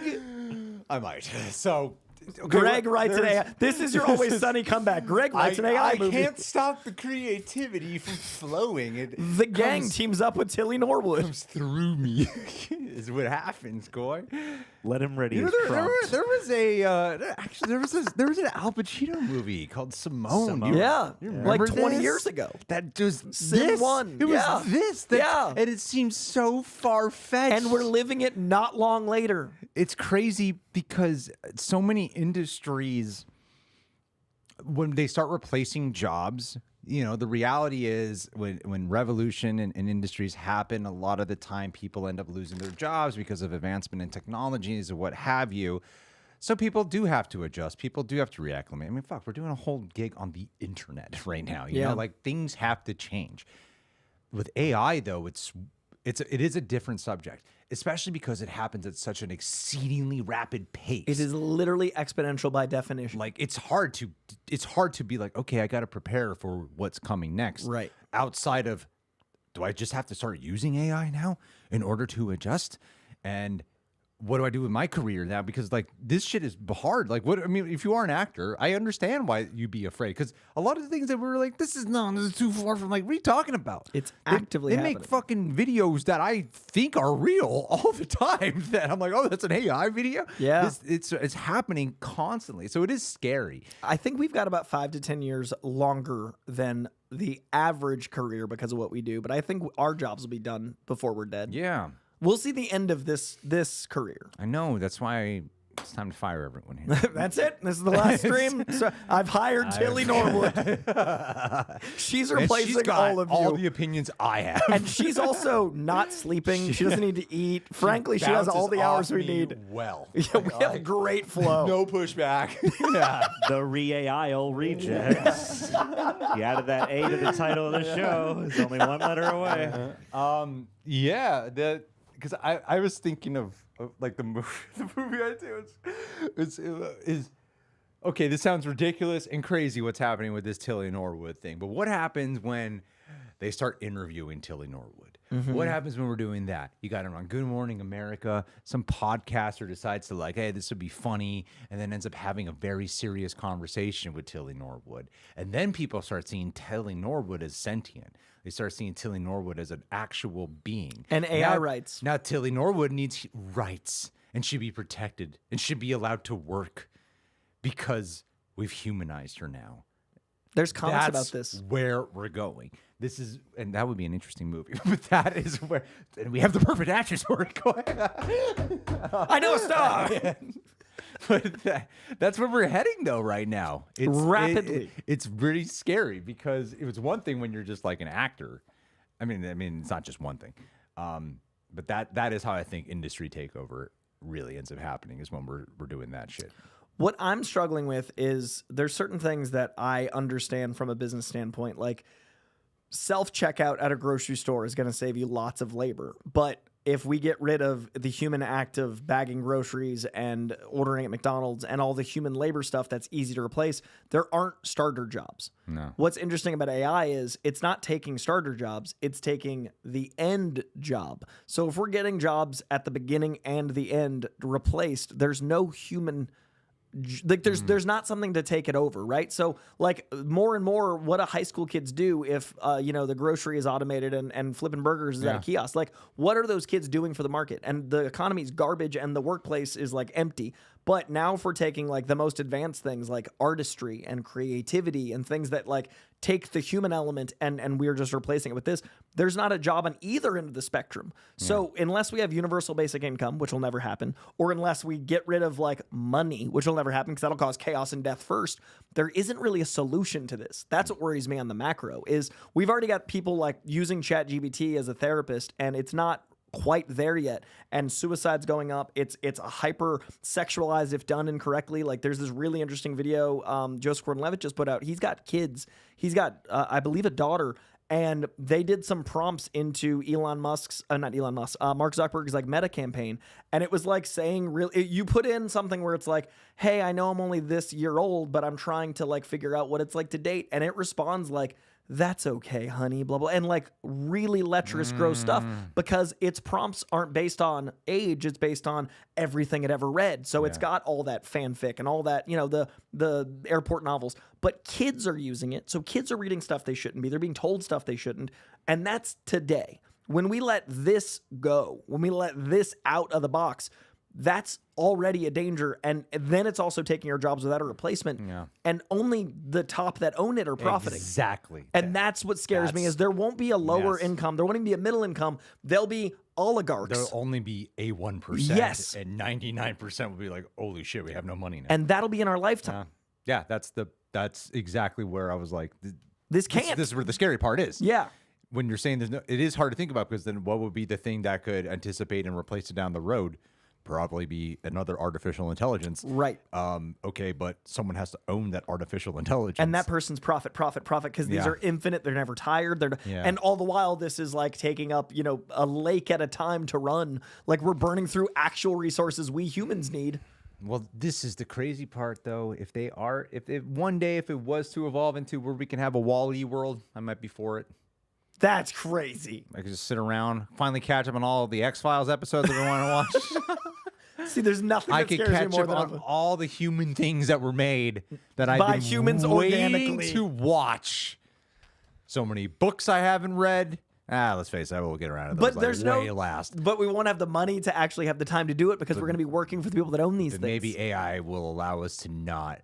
We won't have time. Maybe AI will allow us to not have to work as much. No, but that's what I'm saying. Universal basic income, that isn't happening. If it was going to happen, it would have happened already. We have less hours of man labor required now to function as a society, but we all work more because people are making money off of us working more. Yeah. Like, look at when AI took over YouTube. The mid-rolls, we're not suddenly like, oh, good, there's more automation. We have more. No, it's the opposite. YouTube's making more money. We're not, and that's only going to increase. Yeah, that's why I love super chats and streams. Yeah. The people that are also struggling to make money help us struggle to make money. But if there's more Tilly Norwoods working, she would give very generous. The QVC videos that AI are going to do in like the next year. Oh yeah, I can't wait. Can you buy this? Can you buy this? Look how good I look in these heels. Buy these heels, humans. Yeah. It's crazy, Greg. It's over. We're cooked. It's not crazy. I'm just saving my money and hoping to escape it all. How are people? I haven't even checked. We haven't checked in the chat. Oh, people are loving it. I can't imagine they are. They are using AI to make better AI. I seriously would pay to watch AI take over my job as an ICU nurse, says Natalie Brooks. I do think that is a job that is ever more necessary and will have a lot longer of a run. Let's see. IC is offering jobs for $2,000 to $3,000 if you kindly DM them. Sounds very legit. I know they're giving bonuses to get rid of your humanity. It's an option. That's the thing. Like the conversation is constantly AI should be used as a tool, which I agree with. I think it should be used as a tool. But what happens when the tool is not a tool anymore, and it is ultimately the replacement? That isn't a tool for acting. That is an actor. Yeah. And it's not a good one because it's not human. It doesn't have emotion because it's being programmed. Like, that's not acting. Yeah. But that is the final step. It's not a tool for You tell an that actor. to Robert Zemeckis, okay? He still had actors there acting. That's very true. But you know who is not AI? I mean, wait a minute, guys. Actually, how are they for this? What's our audience? Are you asking if they're for AI actors? I'm nervous. Yeah. I mean, people are expecting certainly that AI actors and influencers are around the corner. Just an interesting chat happening. I mean, there was people mentioning movies like The Congress, starring Robin Wright, being about AI I love that actors. movie. That is a deep cut. There you go. Bicentennial Man being I never saw that. AI rights. As Little movie well. called AI. Artificial Intelligence. Steven Gigolo Spielberg's Joe. AI. Yeah, and people saying, like AI-generated influencers that studios will use to promote their movies and whatnot.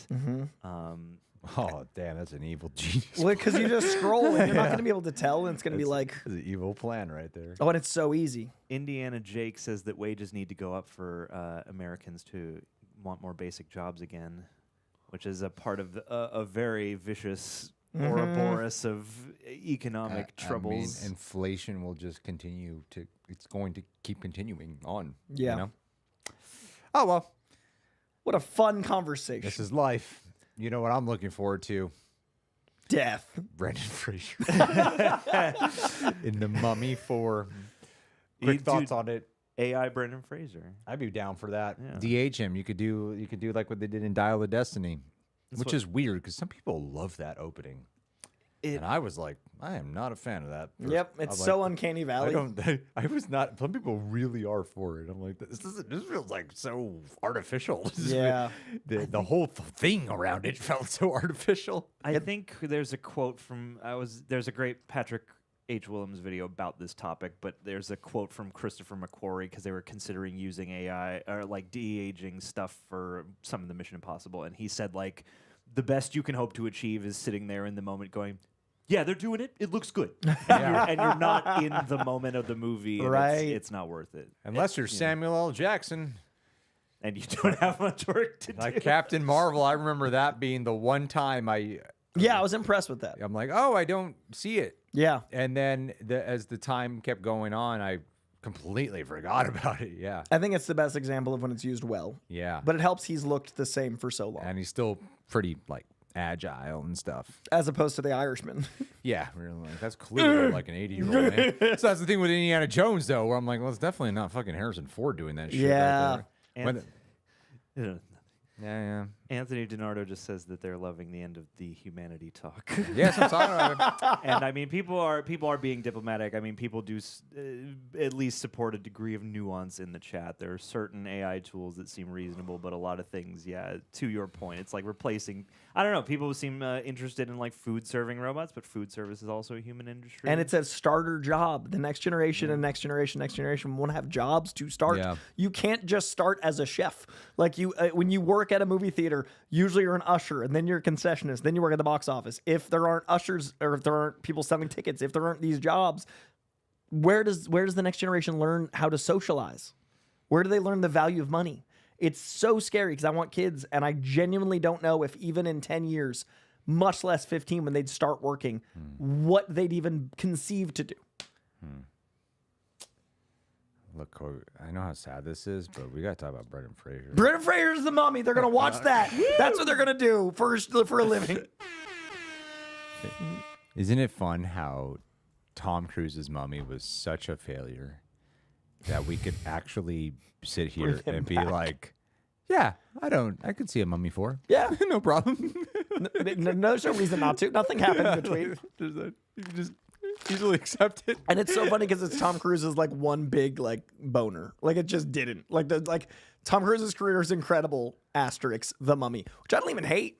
but it did not do anything. Oh yeah, people hated that movie, and it's I not had fun with it. It's not a good movie, but it's a fun movie. Yeah. There was some moments that I actually was like, "This is genuinely fun." There's some riveting. And Tom Cruise had some really actually funny moments in that movie. But start a dark universe. Like that photo is haunting of like all those 7 actors at the top of their game. Yeah. Like, yeah. And then there's never a second one.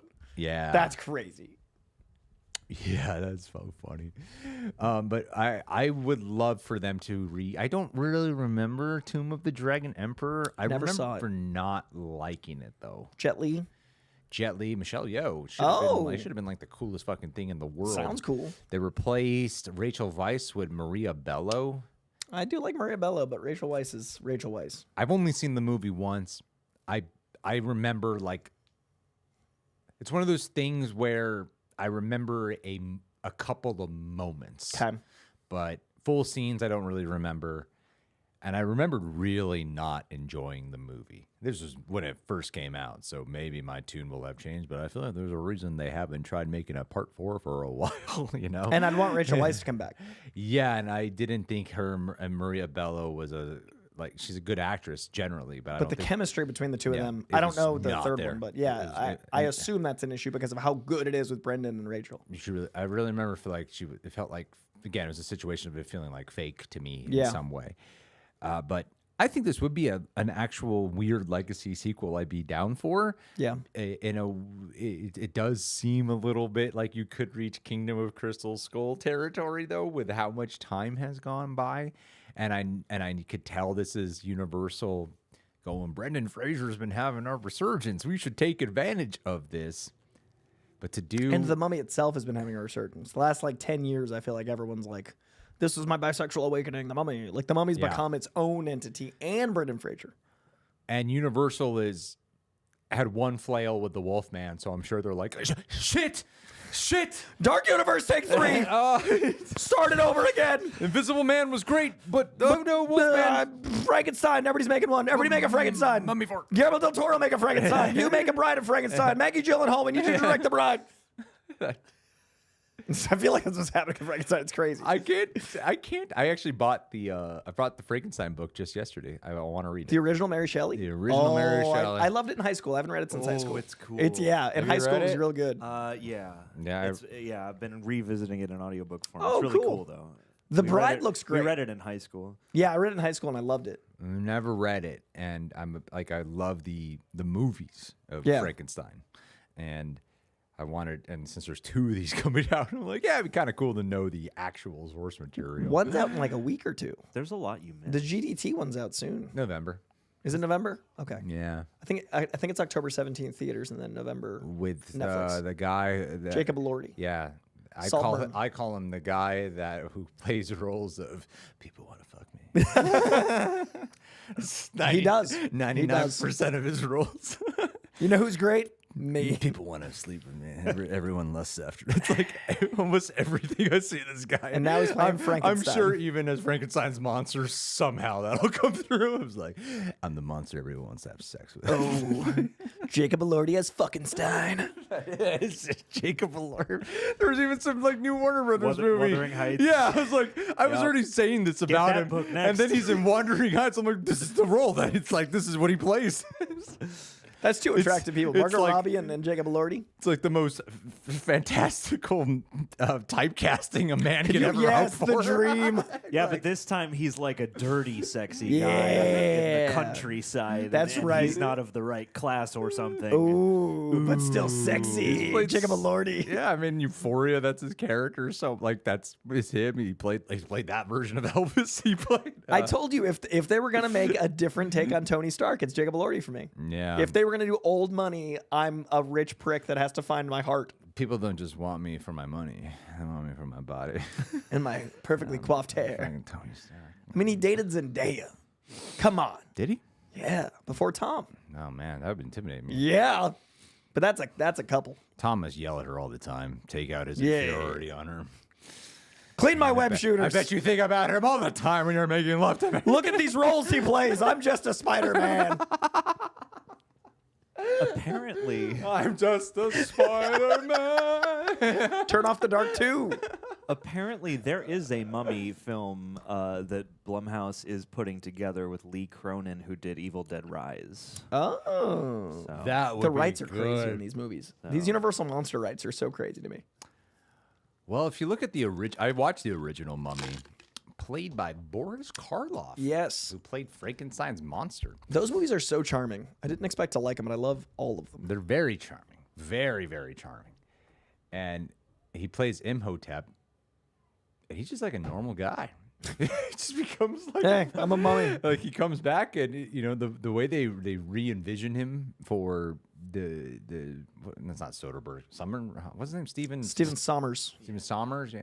The way he reimagined him was like this mythical Egyptian character with superpowers, and he's just like a guy with a book. I'm back. Cursing people once in a while. And shit. Technology was different then.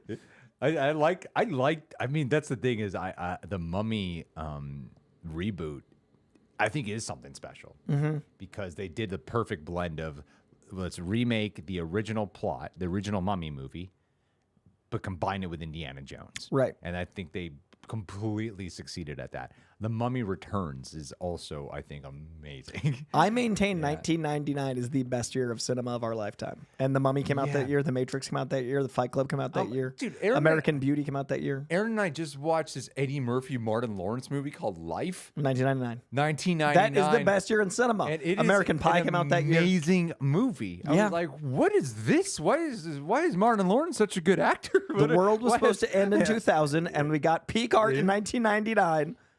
No, Life's great. But are you excited for Brendan Fraser possibly coming back? If the script's good, I've been enjoying his resurgence, but it would have to be a good legacy sequel. I think we've gotten a lot better at legacy sequels. I think we're living through a very interesting time where all of the suits are the people that grew up watching the things that we love because we're the age of the suits. So there's a lot more of a controlled narrative around it because there's a lot of actual love for it. I think we're seeing the love of these properties actually shine through in the money behind them. So right now is a good time for a legacy sequel for our generation because it's not coming from a place of people that don't understand why it was good in the original. It's people that actually love the original that now have power to make them. So I think legacy sequels are getting better, and I think there's also a nostalgic wave that is causing us to be kind of tempered in what we can do going forward because it isn't as dependable to make a movie and have it make $100 million, much less the $600 million required. So we're leaning on nostalgia, perhaps too much, but something like The Mummy is long enough ago that it makes sense and it's viable, but it's still going to have a built-in audience. I really hope they don't do like the generic shit though. You know, I just keep imagining like old man, and they make a lot of old man jokes. And there's a new sidekick and there's played by Shia LaBeouf. Yeah, there's someone who's supposed to pass the baton to that no one's gonna give two shits about. Yeah. Get Like- Jacob Elordi Jacob recast Elordi! as his kid. Yes. Everyone wants to fuck Brendan Fraser's kid. Guys, that's the role. We need Jacob Elordi. And we can break his back this time. Yeah. Yeah. Oh. And then we get Bill Skarsgård to play the Mummy. Oh, there it is. And he just does all the same effects, but modernized. Like the big mouth comes up. I am Egyptian. They sell scarab toys. Although Robert Eggers' Mummy would be pretty Oh, dude. awesome. That'd would be be cool. insane. Yeah, I don't know why every filmmaker's not trying to tap that guy to do all their fucking weird reimaginings so he could turn down most of them. Yeah, what's he doing next? I know he's doing Werewolf with Aaron Taylor Johnson. I Oh, believe. so he is already going down Oh, the yeah, path. no, he's literally doing that. He's already like, I'm already doing I'm already building my doing universe. Don't worry about exactly that. I think So, he's Aaron I Taylor did Johnson's my- Werewolf. Yeah. I gotcha. So he's like, Yeah. I'm doing my Dracula. I did my Werewolf. Wolfman. Now, there you do his Mummy. Yeah. He's crazy Aaron up. Taylor Johnson looks awesome. He's got like all his hair ground. He's got a huge beard. He looks like a werewolf, like just walking around. I was just like he's like, how can I make werewolves look real? He's kind of like the mummy guy of the book. I'm a werewolf. Look at all this hair. Apparently, it's a medieval werewolf movie. Ooh. Christmas 2026. That is soon. Co-written with the Northman co-writer. Oh, shit. Still have not seen that. The Northman? Me neither. No one liked it. I loved it. It's like the most. I feel like a lot of people liked it. I feel like a lot of People say like it's like the weakest of Eggers. I've heard. It but I depends. loved I it. mean, I've heard people say it's balls to the walls, just Literally. yes, Plenty of that. ripped, crazy, violent. It's like the side of a van. manliness. Yeah, it's like you know. lightning art on the side of a van, which Yeah. I loved. He's also working on a Labyrinth sequel, but we'll see about that. That's been cooking for like a decade. Well, yeah, I'm excited about that. And the last thing is, before we get to the super chats and Streamlabs, do we have any, by the way? We do have some. Some, not Some. many. No, our guilt didn't work. Got too many. All So right. we have like 5. At least 5. Bare minimum 5. At least Actually, 5. there were 4 Streamlabs when I checked, and more than 4 super chats. That So sounds What's like a at least Dan 8. V900 milking it out to $1 a pop? Dan V900 times 4. Dan V900 is in there, but There he is. But somebody else has him beat right now. All With right. the $1 a pop? And no, Dan V is on Fivers today. Oh, Whoa. what have you Thanks, done? Dan. He's putting Somebody- the 5 in the V. What have you, Dan? Sebastian Y has taken up the mantle. Smart man. You know That's how to Dan do it. V900's other name. Just get Smart. charged more. You found the hack in the Streamlabs, and we Alright, let too many people in on that. The John Wick Samurai. What is it? They're doing a Western. Apparently they're doing like a Western samurai movie in the John Wick universe, whatever the hell that means. They announced like 6 John Wick movies at CinemaCon, and I feel like this was either already announced or I was like, man, I'm just making a ton of them. I can't tell. Like, I'm not excited. Ballerina is one of my favorite things in all of John Wick, and I would not have expected that. Like, it's up there with like, for me, it goes John Wick 1, I think, then Ballerina, then 2. I liked 4, but not as much as other people. So I wouldn't have thought I'd be that excited. But if it's as good as Ballerina, if it keeps reinventing the world and adding mythology, I love an action thriller, so I'm in. That's so interesting. I definitely would put. I liked Ballerina. I liked it so much more than I thought I would. Yeah. I still would put it like 5 out of the 5 though. I did not like that. The things I liked about John Wick were the counting the bullets, the tactical element, and by the time you get to 3, he's just immortal. And like, I don't feel any sort of like. I like 80s action where, for example, an injury in Lethal Weapon 1 will affect Mel Gibson's Riggs in Lethal Weapon 2. Like, they'll reference an injury, they'll have all those things.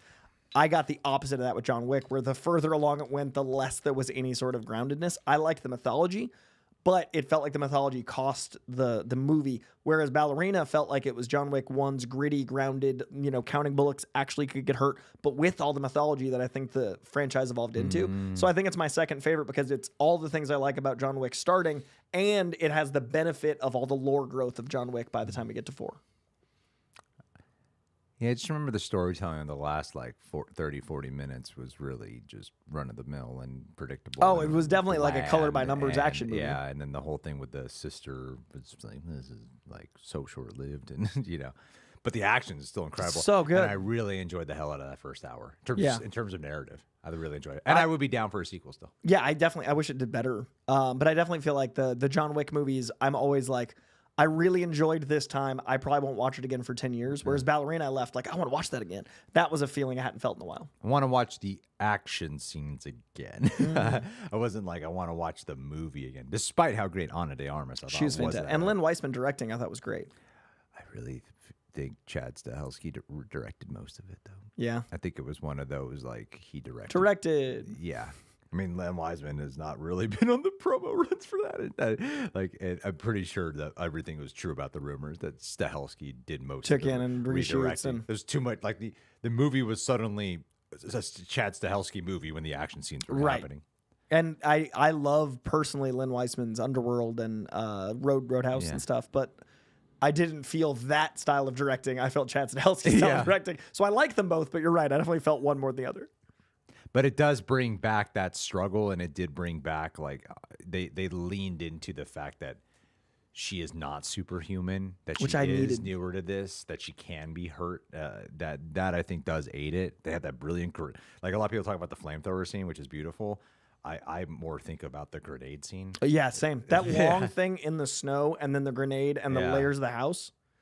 Yeah, so that was one that surprisingly worked for me. I'm excited for the Donnie Yen one. Yeah. I'm excited. That's Kane, right? And then at the Continental just seemed like no one liked that. It just came and went. I didn't watch it. Did you watch it? No, I put it on for 10 minutes and not a good sign. And I went, I'm just not in the mood for this right now. Yeah. There's something like, I'm just not that interested in something that a lot of people seem to not really be into. And this first 10 minutes isn't making me go, maybe everyone's wrong. It wasn't like, oh, this is terrible. But I just remember not being that into it. Yeah. Yeah, I kind of feel like they're their dark universary a little bit. Like, It's so much. Hey guys, this worked because this one guy is named Keanu Reeves, and he's in this world, and everything's kind of mythic around him. But when you say Western samurai, which is a cool genre in and of itself, Western and samurai, they kind of go hand in hand. Star Wars has really utilized it. Tarantino has really embraced it. A lot of anime has done that. And John Wick 4 felt Western samurai. Sure, absolutely. And if they can lean more heavily into that, which would be a unique spin, because that would mean, if they're saying samurai, it could be more like actual weapons versus guns. But if it's a Western, you would also have the guns. But does this mean they would go back to the past, which I feel like would be a very cool way to do it? The first Continental. Yeah. Like the old Western, like swinging door it's just saloon. a saloon and a brothel. Yeah. I could see them doing like the history of the Continental. Just a small town. It would be cool to actually do something that's like very focused and truly be a Western with that tone and spirit. And then somehow they get a Keanu Reeves cameo in the 1800s. He's like, he's Franklin Wick. He's like John Wick the first, and I mean, he's immortal in the old Elias Wick. Yeah. They just call him Jonathan Wick. It's literally just another John Wick. Yeah.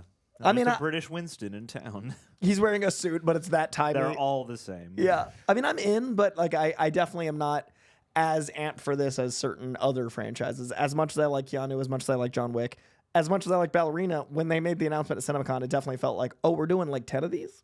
Well, I think they've misunderstood that people don't care about the world surrounding it as much as they think we do. We need the world surrounding it. We like the mythology, but it's not fucking Star Wars, where you can watch something that's like, that's a bad piece of television or that's a bad movie. But I needed it for the world and where it expands and what it does, and I wanted to get that information. You could say the same thing without like anything else, like the comic book movies, Lord of the Rings, whatever. That you still get that. But John Wick, watch it for John Wick. What I learned about a new hotel that exists in some other country. Like, what's here that really is? Oh, there's a new layer to. We do duels when we're solving a problem. Like, okay. Here's a coin. It's a different coin. This coin means something else. That interested. I really feel like they should have taken a lower decks approach to the Continental show and made it like a workplace comedy about trying to run the Continental. Just cleaning up blood. Then you and can like, do stuff. Like, there's only so much lore you can do. Yeah. And if you're doing it a ton at a time, people are going to stop caring and wish you made something else with the same team. Which is what they tried to do with Ballerina. Which is why when that didn't do well, I'm surprised they're fast tracking new stuff. Like the primal drive and the action set pieces, end of the day, are the main stars of this movie, not the world surrounding it. The world surrounding it is only there to really support that shit going around it. And I'm sure there's people out there who want to know more about how a hotel with assassins came to be. And I'm sure they want to go to the 1800s to watch even the earlier version than the one in the 70s. I'm sure you want to go check that shit out or understand how everything worldwide happened, where Keanu Reeves has to travel underneath the stars in order to meet some guy, where like all that shit, sure, but I don't feel like millions of people actually care about that. You don't want to see the Continentos in ancient Greece. The coins are just normal exchange. Like that's just what coins look like. That's just like. They're just ancient. Also, still Lawrence Fishburne. Like, and that's part of the charm is they have things that feel like from different centuries, earlier eras that are secretly inhabiting our modern day society. Yeah. That's the charm, not actually going back to I don't those need times. everything explained. Like, I remember when they did like too much backstory for Captain Jack Sparrow, I was like, I don't think I need to know where every patch came from in his outfit. And this kind of feels like they're doing that with John Wick. Like, oh, what if we do an operator spinoff? Yeah. Star-Lord 7 in the chat just said, "You killed my horse. I'm thinking I'm back." I'm thinking I'm back. Oh, that's so good. Yeah, that's whatever. Tune in to find out. I mean, I'll be there. I like John Wick, but I don't know how many of these I'm gonna be jazzed about. Like the Kane movie sounds cool to me. We love Donnie Yen. We love That's Donnie about the man. I like Keanu. And that's a spin-off from a character who was established in the last John Wick movie and who really made an impact with audiences. That is like, yes, do that. I'm more for the idea of John Wick making his way out of hell. Yeah, that's what I wanted 5 to be if they do it. I'm just like, fucking go all out then. Lean into it. Yeah. Lean into your mythology in an even crazier fashion. That I'd be down for. Inverse Dante's Inferno. Yeah, that'd be sweet. Yeah. He thought it's like what dreams may come. He's trying to get to his wife. Yeah. but she's in heaven. And his dog. Yeah. Because all dogs go to heaven. Yeah. Oh yeah. I mean, that'd be an interesting fucking movie, honestly. I'd watch it. Yeah, like because what dreams may come. I think he's trying to get to his wife, but she's actually in hell. I think that's the plot. God, I saw that as a child. I think it was like 10. Yeah, it was a weird movie. It's like super psychedelic from my memory. I don't remember much though. Yeah, it was like one of the few just super dour. Like if Robin Williams wasn't funny, he was like, "I'm gonna be in the most depressing shit possible." I feel like Robin Williams was going through so much that every so often he did his script. He's like, "This is how I actually feel. What if I show people?" And then nobody's like, "Please don't do that." Yeah. He's like, "Well, I got to be funny again." And then we lost Robin. Yeah, I feel like Robin Williams was such a beautiful artist and such a profoundly dark. Like he was going through so much, but it was one of those like, got to make people laugh because that helps them. But then you see some of his art, like 1 Hour Photo and What Dreams May Come, and you're like, man, I wish people talked to him about this stuff. Like I feel like I can't imagine the pain that guy was in with his medical conditions and everything else. And then he was making art that reflected that, but it never did the same. I do want to know more about the history of the movie RV, though, I mean, naturally. with Barry Sonnenfeld behind the camera. Like, what do they do? What went into that? I think Wild Hogs is the one I want the documentary about most. I don't think he's in Wild Hogs. But Tim Allen is. Yeah, I think you're thinking of a different one. I think I am. Wait, no, there's one with like Are you Seth thinking Green. of like Father of the Year? No, Yeah, no. no. There's one with like Seth Green and John Travolta. You're onto something. There is, I right? think I just heard about Seth Green talking about this on a clip out I saw. Old Dog. Old Dogs! That's what it is. That's the one. Old Dogs. That's what I was trying. Yeah. Anyway, thanks guys. Let's go to Super Chats. Woo! All right. let's Covered fire it up. everything this All episode. right, realistically, John, how many we have? Like 10? All right. Let me count them up. Let me count them up. Let me count 'em. Coin and I have a method here. Okay. Let's see if it'll And I hold do have true. I do have to leave here at a certain time tonight, or else I will really mess up my life. So I will make sure. And we'll look at how long the next thing we're doing is and backtrack. We have 21. Oh, that's much better than 10. And Plus 4 Super Streamlabs.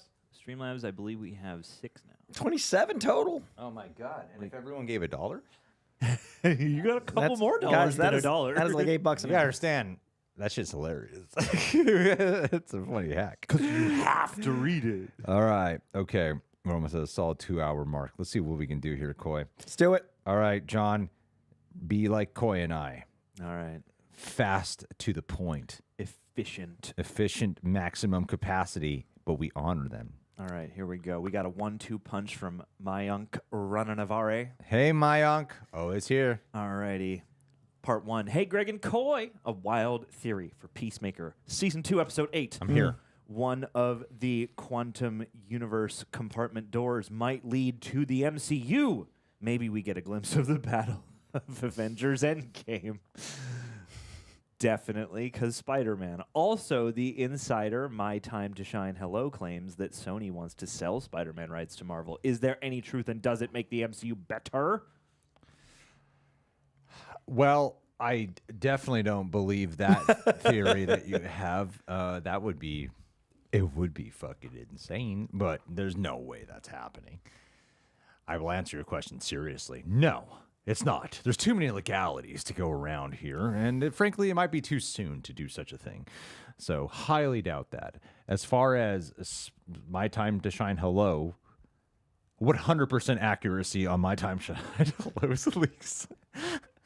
Follow My Time to Shine Sometimes Hello. I just be typing stuff, you know? It is just so all the time. accurate. I don't think Sony wants to do that. I haven't heard that. And Sony is like, they've got a few things that are panning out pretty well for them right now. Yeah, I don't feel like Sony's hurting, and Spider-Man is like video games, and Yeah. and you haven't done Miles yet. I feel like they wouldn't want to get rid of that character. And there's Sony Pictures Animation, which is a different Cool. department. Sony Pictures Animation's thriving. Yeah, right and now. Spider-Verse. I mean, yeah, they just had the success of K-pop Demon Hunters, and then Spider-Verse is coming out, in the next couple of years. That's going Yeah. to revitalize all the Spider-Man stuff. I think it's going to lead to a Miles Morales if Secret Wars doesn't, or they might actually find a way to sync those up. Yeah, and long-term wise, from a business idea, Spider-Man's going to be profitable forever. Yeah, that's a character you're happy you booked when Marvel Yeah, was flailing. yeah. They got Spider-Man because Marvel was literally bankrupt. Like, have I ever told you the story I heard from Bendis about Ultimate Spider-Man? No. So Ultimate Spider-Man, my favorite modern Spider-Man story, the one in 2000, that was greenlit as a 6-issue miniseries. I never realized that Marvel was so broke that when he got that, they were writing it in a cubicle, and by the time they got to the 4th issue, they were writing it on the floor. Like, they literally Wow, really? sold desks and stuff. By the time the 5th issue rolled around, they heard the numbers came back, and it helped revitalize all of Marvel, the Ultimate Universe, and Marvel was able to like rise up. But in that time, they were like selling off characters Yeah. and stuff. You don't sell now. Spider-Man, Spider-Man, the live-action movie was already made at this point. Like, Spider-Man and Ultimate Spider-Man came out simultaneously. But that's how bad Marvel Comics was at a point in our recent history, like 25 years ago, when they sold the rights to Spider-Man in the 80s or 90s. I forget when they sold it. That was just how bad the character, like how off Marvel was. They were selling characters. That won't ever happen again. So Sony will. This is a once-in-a-lifetime opportunity in character. Marvel or DC will never sell off characters to other studios ever again. That only happened because of circumstance. So I would never see them letting that go because they know it's like a crazy opportunity. Yeah, they're never going to let it go. It's too good. It's too much of a cash pony, or whatever the fuck the Cash phrase- pony. Yeah, it's a cash chicken. You Cash gotta capone. cluck. Busted. That's the expression. Cash chicken, gotta cluck. Gotta cluck that chicken. I've read that shirt. Cash chicken, gotta cluck. That's what Jimmy Neutron says. All right, Sebastian Yuntz. I'm here for you, Sebastian. Thank you. And let's see. Love you guys. So excited to be here every We love week. you. A little fist pump emoji. A little fist bump at you. No Oh, is question. that it? No, that's it. Oh, Yeah, fist love bump. you too. Thank you I very was much. fucking ready. Yeah, I was like, I'm engaged. I'm ready to I am answer focused. this to you directly. But with just the love. Just love's great. Thank you. Just That's excited it's to be really here. sweet of you. Thank you. Absolutely. Did we get that Avengers Endgame glimpse in Peacemaker? Did we really confront the possibility of that? I feel like we did Okay, good. appropriately. All right, then Sintel's up next. Thank you, Sintel, and thank you, Sebastian, as well. Keep up all the good work, fellas. Keep inspiring, says Sintel. Thank you, Sintel. That's really sweet of you. Whether we inspire hope or rage is up to you, but I appreciate it. I'm glad we Hey, inspire. Tell us here like every week too. Thank you, Sintel. All right, another of our. Oh, no question. No question. Back-to-back kindness. These are Back-to-back better. love. Ideal. These are ideal. Kind These of our are favorite. This is yeah. Efficient. This is like what those hot Twitch streamers love. Yeah, to, they you just know? get kind Thank you. things Oh said to my them and- God damn. I feel like a hot Twitch streamer right now. Do any of you guys want my toenails? You're available. He'll send Get them them to now. Get them while you can. My wife is tired of stepping on them in the bathroom. you. They could be yours. I could start putting them in a baggie. Get those toenails. I feel like Tencel Everwood right now. Just people saying nice things to me and making money. That's fucking It's great. power. What was the AI person's name? Yeah, it's, Tremel Tilly Tillman. Tilly Norwood. We almost made it a whole episode without a Terrell Tillman reference, but we did it. Tilly Norwood, that's right. Alan Smithy, another of our live chat regulars. Terrible AI. Tilly Yeah. Norwood is Couldn't think a, of something can't sexier. remember it. Fucking. that sounds like She's an AI old woman. It sounds like an AI came up with it. Yeah, it does. Tilly Norwood. Give me your That's, best classic Give me a starlet. name that Yeah. doesn't sound like an AI name. 1940s movie I star. got it. Tilly Norwood. Otto McTomaton. All right. Alan Smithy, thank Hey, you Alan for Smith, being the here. always here, and a royal reject. Happy Friday, rejects. Here's it. Okay, we got requests. Reactions I'd love to see. Fuck! Dead Alive, the Peter Jackson movie, Romancing the Stone, The Lost Boys, Time Bandits, and Used Cars. Have you seen any? Peace. Probably not used cars. Dead Alive, not likely. Romancing the Stone, that's Michael Douglas, right? Mm-hmm. And I think Danny DeVito directed that. Am I wrong about that? I don't remember. So Danny DeVito or Michael Douglas directed that? It's like one of the two. It's a classic. Robert Zemeckis. Oh, Actually. Zemeckis? Oh, damn, I don't remember that. Romancing the Oh, I Stone, got but Danny my- DeVito is in it. And Okay. so is Michael Douglas. DeVito directed War of the Roses. That's what he did. There you go. Man, there was an era where Michael Douglas was the Jacob Elordi. He really was the Jacob Elordi of his time. That's true, man. He would. I remember I'm like, oh yeah, that like first 10 minutes they were just banging in War of the Roses. Get it, Douglas. Lost Boys is one of my favorite movies of all Lost Boys time. is 100%. Lost Boys is one of those that I've been assigned to react to for a very long time, and I haven't done it. It's And exceptional. then the day I do it, it'll come in with barely any views, and I'll be like, "Why was I pressured into so this?" long. I was joking. I really want to see it. I hear it's a blast. It's one of my favorite movies ever. That's a Schumacher. Yeah. Yeah, I've Yeah, heard, Joel Schumacher. I hear it's a blast. I'd love to watch Young it. Kiefer Sutherland. I think my favorite Schumacher is still Phone Booth. Mine's Lost Boys, but Phone Booth's like in the top 3. Yeah, I love Schumacher. It's one of my I favorites. saw Phone Booth with John and his dad. Oh, that's cool. DGA. Yeah, Oh, that's awesome. Yeah. Yeah. Yeah. It was a good time. yeah. That's when Good John movie could to not watch with hear your swear dad. words with his dad. That's It's crazy very movie to watch awkward, then. Certainly. How old were you? Phone booth came out. How old is a fetus? Well, depending on which religion you ask. God, yeah. Hell yeah. What, 11 or something? 10 or 11 at the time? Wow. Yeah. Hey, Brain Dead, there are a couple, or Dead Alive, I should say. There are a couple of decently performing reacts. That's one of the goriest films ever made. Really? I've never seen it. I believe you. I mean, Peter Jackson usually infuses horror into his stuff. Frighteners is one of the most underrated pieces of cinema. Woo! Ever. Have you seen that? Michael J. Fox? Grew up on that film. No, I remember being scared of the poster. It's a great film. My uncle had the poster up, and I was scared of it. I actually don't know if it's a genuinely great If you film just remember or if it I really just well. love the shit out of it and remember Yep. every moment. Yep, but- one of those. But it is an experience. I'll vouch for Frighteners. I like Frighteners. I love At that. least I movie. remember liking it a lot. That scared the I think crap you out of recommended me, it to me too. and you let me borrow it. Jake Busey's in it. Is that Peter Jackson? Yeah. Oh, shit. Yeah. I haven't seen much of his non-Lord of the Rings stuff. Yeah, that one's great. All right. I wish he would go back to that. Maybe we'll.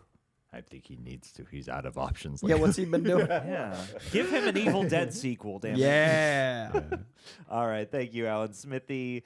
Dakota Jones. What up? One Virus Effects. buddy. How's good to see you in the chat. How likely is a shadow/back shot of Batman in Clayface? If Pattinson isn't our DCU Batman, then I believe he will be shown before his solo film. Ooh, that would be awesome. I would love for them to include, not have it, make it clear that it's like a Batman from the DCU or Batman Robert Pattinson. I do think it would be really cool. What are you doing, John? He's focusing. I'm just adjusting you Why? What's wrong? because you've moved a little bit, so now I can make you extra crispy. You're right. I think that you set yourself up. It's okay. You look sharp. You so brought this on yourself. Yeah. We all win when you look sharp. The Clayface. yeah, I think it would be a smart way to like with Creature Commandos. I assume he's in it. I know nothing, but I feel like it's a logical place to have Batman introduced. But I don't feel like we need to name Who he is. I don't need to say if it's DCU or Robert Pattinson. I feel like it could just be some other Batman, but just have it be Batman in the shadows. Yeah, I hear that, this movie is going to be DCU, but I don't think we need to introduce the DCU Batman, but I think Batman will be in it. It's DCU. I thought it was Elseworlds. I keep hearing it's DCU. I feel like he wouldn't. I mean, it would be smart to let it be DCU. Well, because then you got a very different tone after Superman and Supergirl. but like would a- this be like the DC? Would this be the Clayface that's in Creature Commandos? Well, then it would have to be Alan Tudyk. I mean, it doesn't have to be Alan. Right, Tudyk, but like that canon. Maybe it's his origin. Alan Tudyk played the Clayface in that. Yeah. But maybe it's his origin before Creature Commandos. Because he's young, that blonde kid. Yeah. I mean, we're going to find out next year. Coy, canon is everything. Canon is everything. Canon is joy all. art has to be of one arc. Canon is a religion. It's got to be a big arc. Nothing else matters. Not the individual arc, the arc. Cannons won us the war. But I would love that. Yeah, I'd love that too. Like your question a lot. Thank you, Dakota. Thank you, Dakota. Spidey Sensei 72 is What up up? next. Always here. Psh, Very generous. we did the meme. Appreciate you. Donation to Coy's PS5 fund so he can stream himself playing that Wolverine game. Or maybe he'll play it here. Maybe John and Greg have already started recording shit to try to figure out how to edit stuff. Oh. Maybe Greg's lying about all that right now. I was gonna say I don't know what this reveal as this is, but I was talking about getting a PS5 for the first time because that Wolverine trailer was so good. That gives me a year. Yeah. But also maybe here. And also, there's a PS5 set up just a couple doors down. I do like the idea of that PS5 versus negative $600 in my bank account. So I'll buy a little PlayStation game and walk on into that room, even if that means people are filming me play it horribly. Well, the PS5 is great because I didn't have a Blu-ray player. I'll say you might as well. So it was like, yeah, this is perfect. I can have a Blu-ray player and I get all my streaming services on here and I can play games once in a while. So that's what I use my PS4 for, but I'm thinking about getting a 4K Blu-ray player because I have enough 4K now that I kind of want to. It doesn't play 4K? I don't think so. PS5? No, I have PS4. They got, oh, yeah. That's what I'm saying. Is now I'm trying to decide if I want to get a PS5 or a 4K okay, player. that makes sense. Because Yeah, yeah, I just have a PS4. They have like games on 4K and you can have Yeah. 4K the fucking cables. What are they called? HDMI cables? Yeah. Because I think a PS5 is like $600 and I think a 4K player is like $300. But if I'm going to play games, that's worth $300. No, yeah, the PS5 is a good deal. Yeah, Yeah, I think so. because the You know what's Wolverine a game great looks, deal is buying games for your PS3. you know, Used that's true. Game dude, $5. nice little game dude pop over, balling on a budget. I gotta thank Mama's geeky Tessa Smith. She helped us get a PS5 when they were like out of sale everywhere. wow. And she managed to snag one for us. She's like, I can buy it. She's got to pay me back. And I was like, oh, yeah, please.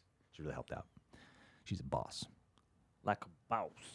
She's a mama. Saw her 2 days ago at the K-pop thing. She's nice. great. She's cool. I like Mama's geeky. I want to drink with her, but I think I dial back to drinking.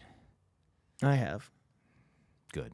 It was showing, Coy. Thanks. Yeah, I came in that last stream when I came in blacked out in the middle of the stream. They're like, "Oh, we have tech issues." I'm like, we all need to like your fiance's here, Coy. "Yeah." Yeah, It's like conversation. So we're all gonna sit down and have a talk about Coy's Here's drinking. a bunch of letters. Yeah, we had Tilly you've Norwood been write them up. fucking Tilly Norwood's been on my case for years. Fred Skull. Thank you, Fred. Appreciate you. They should kill off all the Doomsday characters except for the ones introduced in Phase 5. Bring none of them back. Hey, it would be fun if they actually killed off a lot of these fucks. I think they need to. I really do. One, there's some actors that are too old to keep coming back. Yeah. Two, they've been playing them long enough that it does feel like time to pass it on. And three, it would feel like stakes. I think a lot of X-Men are going to die. Yeah, it's going to be a really big bummer for a lot of people who are excited to see these people come back for like 20 seconds. I mean, if AVX is like... I think they're going to die in Secret Wars, but I think Doomsday might kill a few, and then AVX will be, if that exists, is going to be like, you know, the hero stuff, and then more go sacrificing themselves in Secret Wars. I really hope the Russos paid attention to what went wrong with Multiverse of Madness. Yeah. With those, sorry, Crow, it's ending the stream. What is, what are they called? The Illuminati. Yeah. The Illuminati. That is a total thing. I remember when I first saw Doctor Strange, because I am one of those people who can get suckered by cameos. When I first saw Doctor Strange, I was like, oh my god, they fucking did it, John Krasinski, oh my god. And then I watched it again, like, oh my god, there's a lot I don't like about the way this is done. That scene to me is the exact opposite 20 minutes as Fantastic Four Silver Surfer sequence. Yeah, Like definitely. the moment they get to Galactus through the birth is like, I think Marvel firing on all cylinders. The 20 minutes of the Illuminati is me being like, have we lost everything we've built? Is this the evidence? And then the movie did so well, and I was like, am I the problem? But now people are talking about that movie as its problems, and I feel very seen. But I mean, I remember the experience of watching Multiverse of Madness was so much stimuli that I was like, I think I'm having fun somewhere in me, but my brain is so mad at what I'm seeing. But I didn't have that with Love and Thunder. The first time I watched Love and Thunder, I was like, wee! Yeah. Because I think it wasn't personal. It didn't matter. But the Illuminati, I love those characters so much. It felt personal. So if they mess that up to an X-Men Avengers scale, I'm going to be so upset. Well, the problem that they do is they have them show up. They do the most generic of lines. Yeah. Doesn't feel like they're characters. Doesn't feel like they're interacting. It just feels like caricatures. And Right. they show like a hint of their powers. and then they get killed off. Right. Like it's nothing. It's really nothing. Yeah. Fucking they destroy John Krasinski so quick. Yeah. And it's like.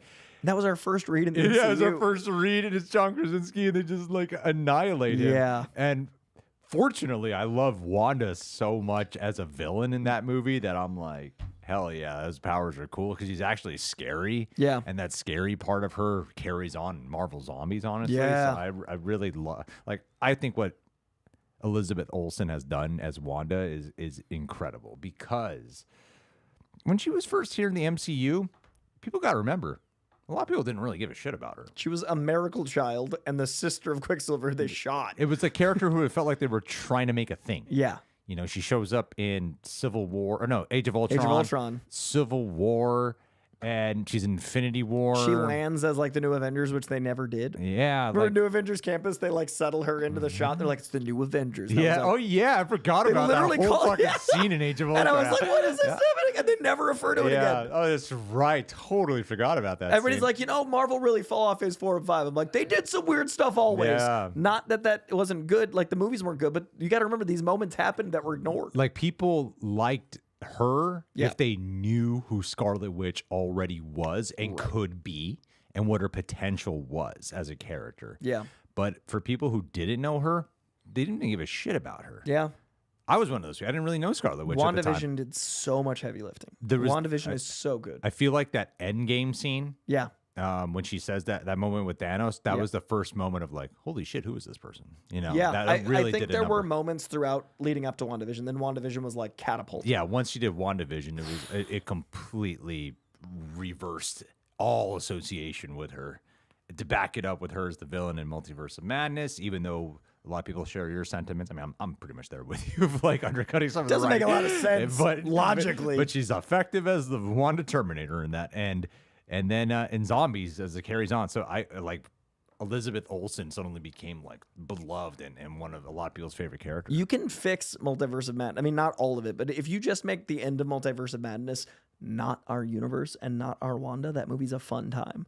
They should have used the multiverse to do things like that and let Sam Raimi not watch WandaVision and make an Elseworld. Yeah. But since they made it canon, it's like, what happened? We were just with her. And then we're going to go, okay, sure. Like the idea of a multiverse allows for infinite possibility. And instead, it just like shrank possibility. And that's why I'm worried about the X-Men coming back. Because it's like, how are we going to feel when we have a new X-Men spring out of this? Sometimes they don't do justice with their cameos. That's one of the things on Deadpool and Wolverine, honestly, that I didn't like the second time around was the Johnny Storm cameo. Because the effect of when you first see him, you're like, Yeah. oh, fucking shit, it's fucking Chris Evans is Johnny Storm, what the fuck? And then it's like funny because when he lands on his crotch and shit, it's funny the first time, but you're still like, okay, but they're gonna do something with him. And then he gets like killed. Yeah. and the second time I watched it, when the crowd's freaking out at seeing him, I was immediately followed by, oh, they're gonna be so sad though once they realize he doesn't do anything as Johnny Storm. Yeah. And even though it's funny, it is funny. It is a letdown in retrospect of like you just introduced something to make a dick joke out of him. And what's hard about that is that's a movie where that belongs. Like Deadpool's a punchline laden film with heart, but you can do a punchline dick joke. You can't do that in an Avengers movie. No. So that's what worries me is like, that's how you felt in a Deadpool movie. Yeah. How are you going to feel in a Doomsday movie if they get one little pop? Yeah, like Cyclops shows up in his suit, has a blast. To me, my X-Men. Later, yeah. And then Doom No! just like, yeah, Magic, you're dead. So worried. We'll see. We'll see. Sean, hurry up. Let's do this thing, gang. All right, who's next? It's Aiden Doherty. Thank you, Aiden, for being so generous. Hey, Coy and Greg.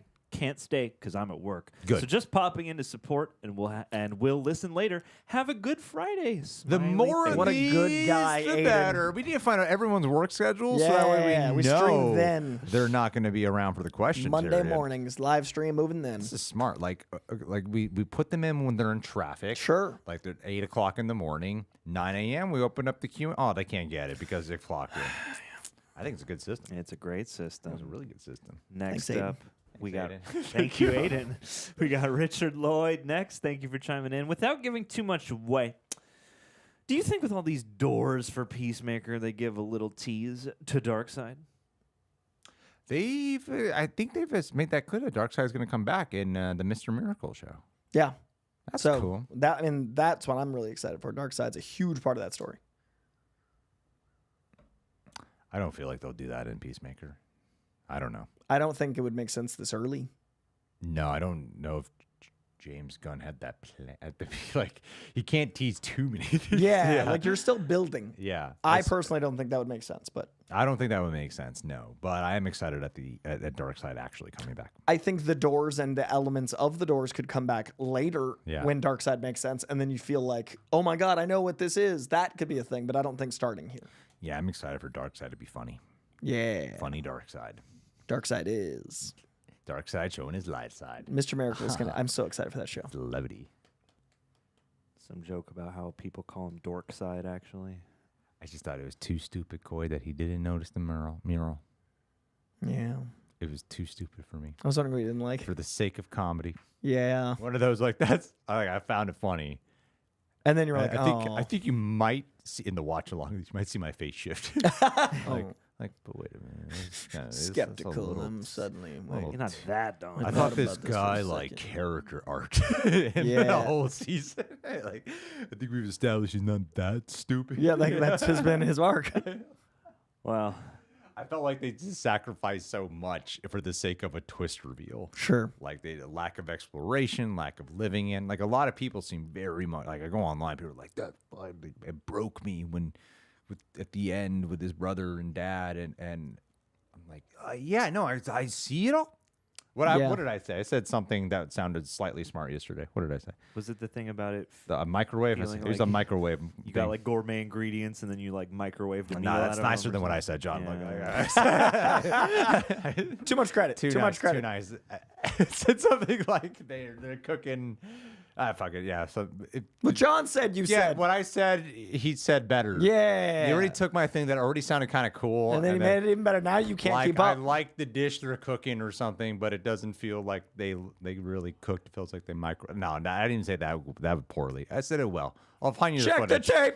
I'll text it to you at midnight tonight. All right, thanks. I would be like, I'll go find okay, that. Greg, go to bed. It's 1:30, but I appreciate your witty. Well said. I said it in a good, framing with a nicely worded and only a certain amount of words. Put it in a TikTok. It was really well said, which I imagine most people don't agree with me on, but it was really well said. This is just a great way to drive traffic to the videos, so people That's can true. find Go watch out the video. what pearl of wisdom you laid down. And then watch the Chris Stuckman video for more pearls of wisdom. Yeah. All right, and the Robert Patrick interview. So many things to watch here, but speaking of things to watch, Clayton Crook. Clayton Crook wants to know, and thank you, Clayton, for chiming in. Who could you see Mason Thames playing in the DCU? Mason Thames for Robin. I've been trying to.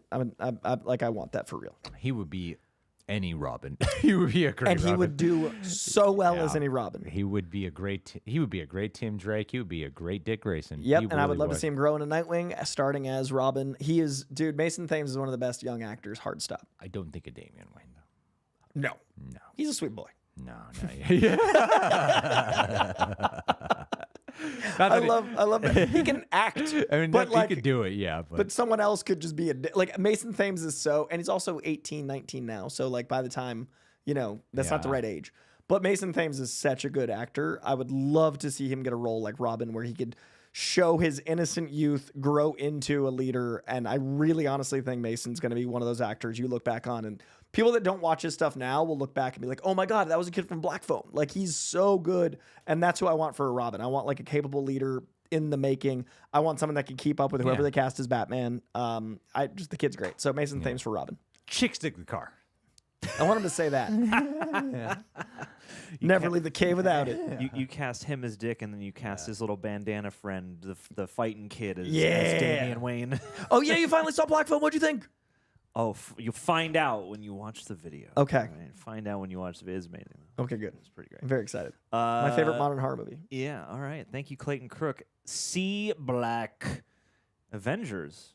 And thank you, by the way. Will be divided into 3 films. We believe you. We do believe you. You saw it happen. We believe You saw me believe you on camera.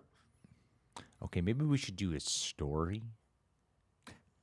like next week we do. Oh, you're not here next week. Then when you're back, When I'm back. we do story.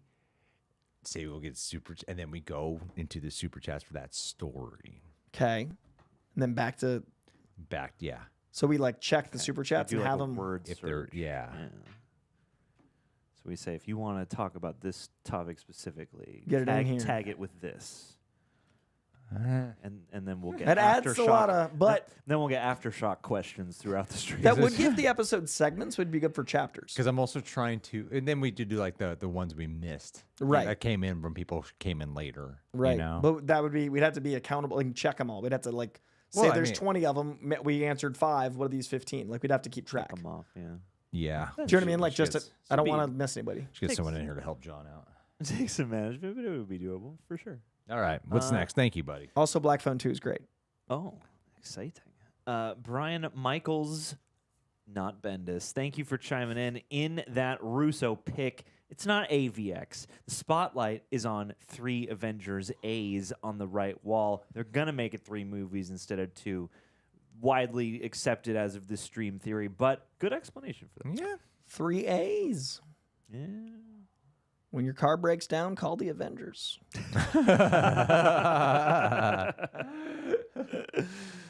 They should have just done that at AAA card.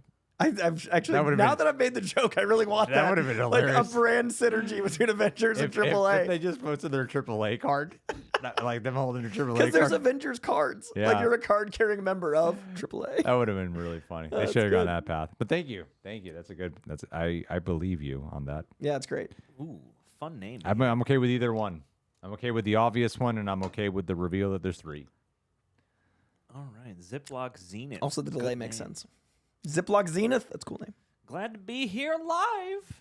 This is for Coy. Glad you're alive too. Greg, leave the room. Sorry, And Greg. I will too. And then Everybody Coy can go. run all the machinery. No! I'm in the early stages of making a comic. Oh, I are you based a now? character off you. Aw. Quote, Cardinal Fury, a.k.a. Coy Jandreau. I sent the design to you on the gram. It's at Ziploc Zenith if you want to see your likeness. I will hunt that down. I don't always check my DMs because they're often angry, but I will hunt that down. It's a dangerous, violent place in my DMs.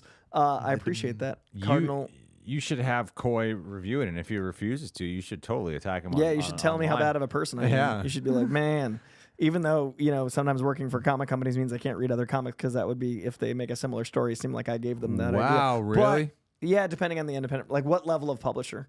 Because I do have access to all the writers and stuff. So it'd be like, well, that came out and they talked to him. It's kind of like with scripts, like, publishers. Nah, it happens. Yeah. Yeah, what are you gonna do? But I appreciate you being So if here. you buddy. suddenly see Cardinal Fury and Coy Jandreau in DC, but yeah, thank you. That means a lot. I really appreciate it. All right, Trenton, thank you for being so generous today.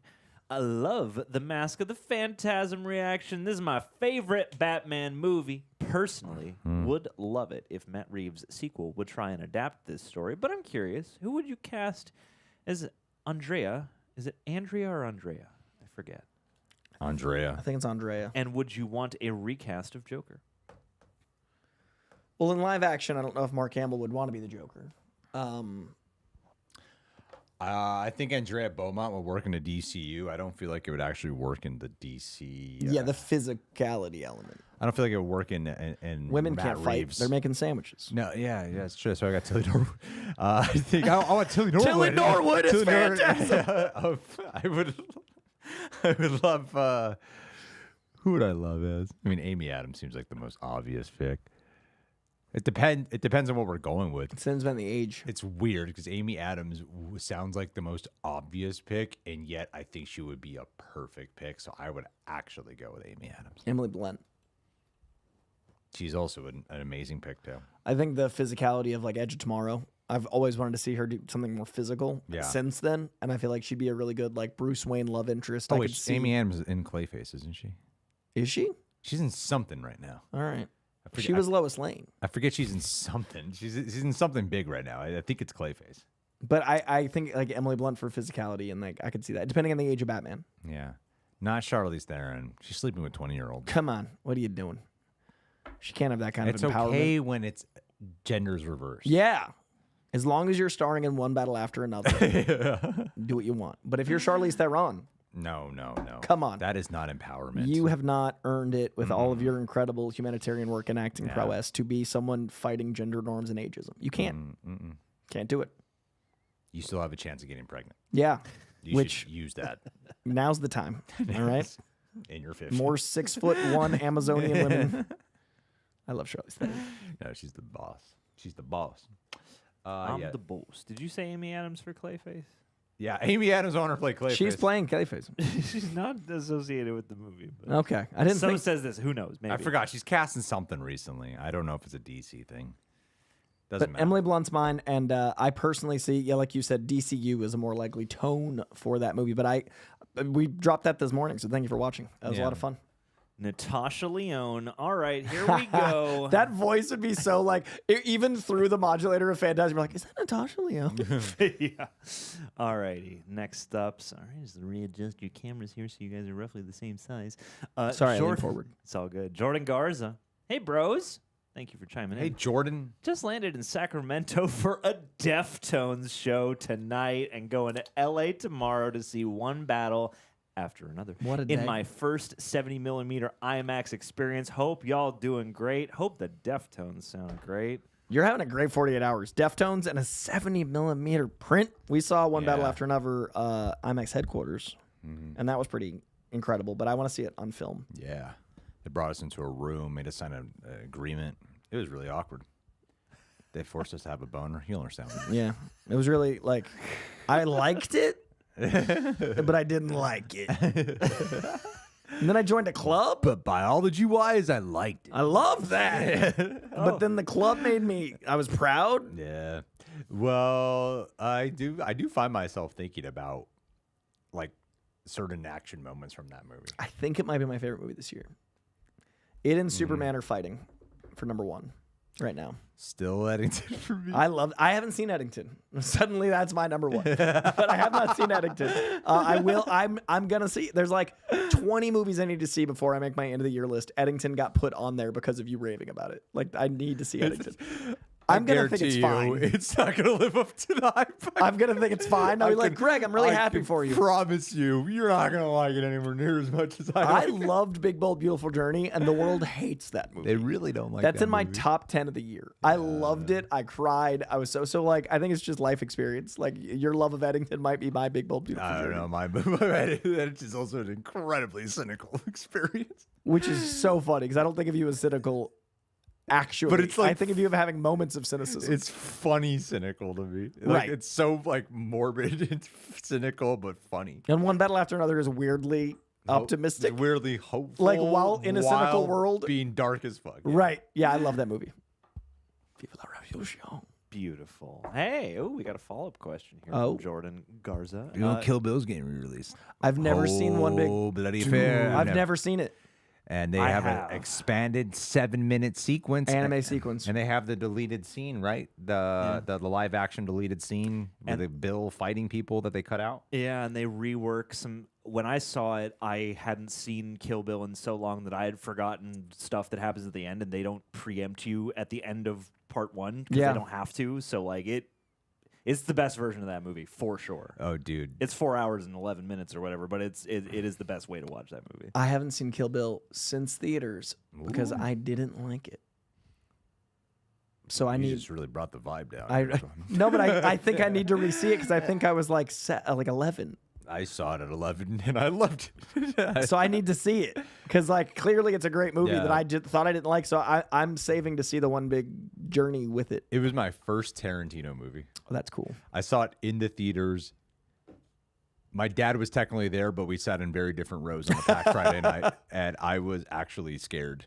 Like, it's weird. Like, it's not a scary movie, but the movie was It's intense. It's intense, and as a child alone in a theater, like, I didn't know what I was walking into. I didn't know it was going to be like this super gory fucking movie. Like, Yeah. it was so violent, and the anime sequence too. It was like, oh my god, this is so crazy. I think waiting to see it as a 4-hour epic, I'm really excited because it'll be like a brand new movie to me. It blew me away the first time I saw it. Right. It was and that ending that you're talking about, John. Yeah, I remember being in the theater and everyone like, oh, freaking the fuck out, and I was there with them. Yeah, the movie actually kind of scared me because it was at that time of like, I don't know what what we'll see on screen, like what violence might occur. Yeah. Here, you know, it actually scared me. I don't like to nowadays. Like it's not scary at all, but back then for some reason it was scary. I think it's the only Tarantino I don't know well, and like I rewatched Jackie Brown recently, and I loved it more than I used to. So I'm really excited to like rediscover it. Jackie Brown grew on me. Jackie Brown's real good. Yeah, I think wasn't there lore at the time that like you knew, or at least I was aware going in, that they had to put some stuff in black and white because it was too bloody, and they had to animate some stuff because it was too gory. And if they wanted to get the R rating, that was how they were going to do it. Yeah, I remember hearing And that. I remember being like, "Oh shit, what am I walking into?" Yeah. Like, you know. and that was the first time I had seen violence to that degree where the audience was laughing. Right. And I've never, as an alone child in the theater, like, why are we laughing? But I found myself laughing too, but not knowing why. Yeah, I'm it's laughing. contagious, but you don't have the data. Yeah, like specifically when Lucy Liu cuts a guy's head off, and there's this like long delay in the blood exploding from the decapitation, and it's clearly like it's supposed to be like it's clearly a blood effect fountain thing happening. And the audience knows it, and I remember laughing, but not like fully grasping why this is funny. Maybe Yeah, that was my first exposure to violence to that degree. That was funny. Yeah, I'm really excited to re-see it. Heck yeah, gang. Let's. Oh, yeah. Second part to the question. Jordan Garza. Gotta ask, Coy.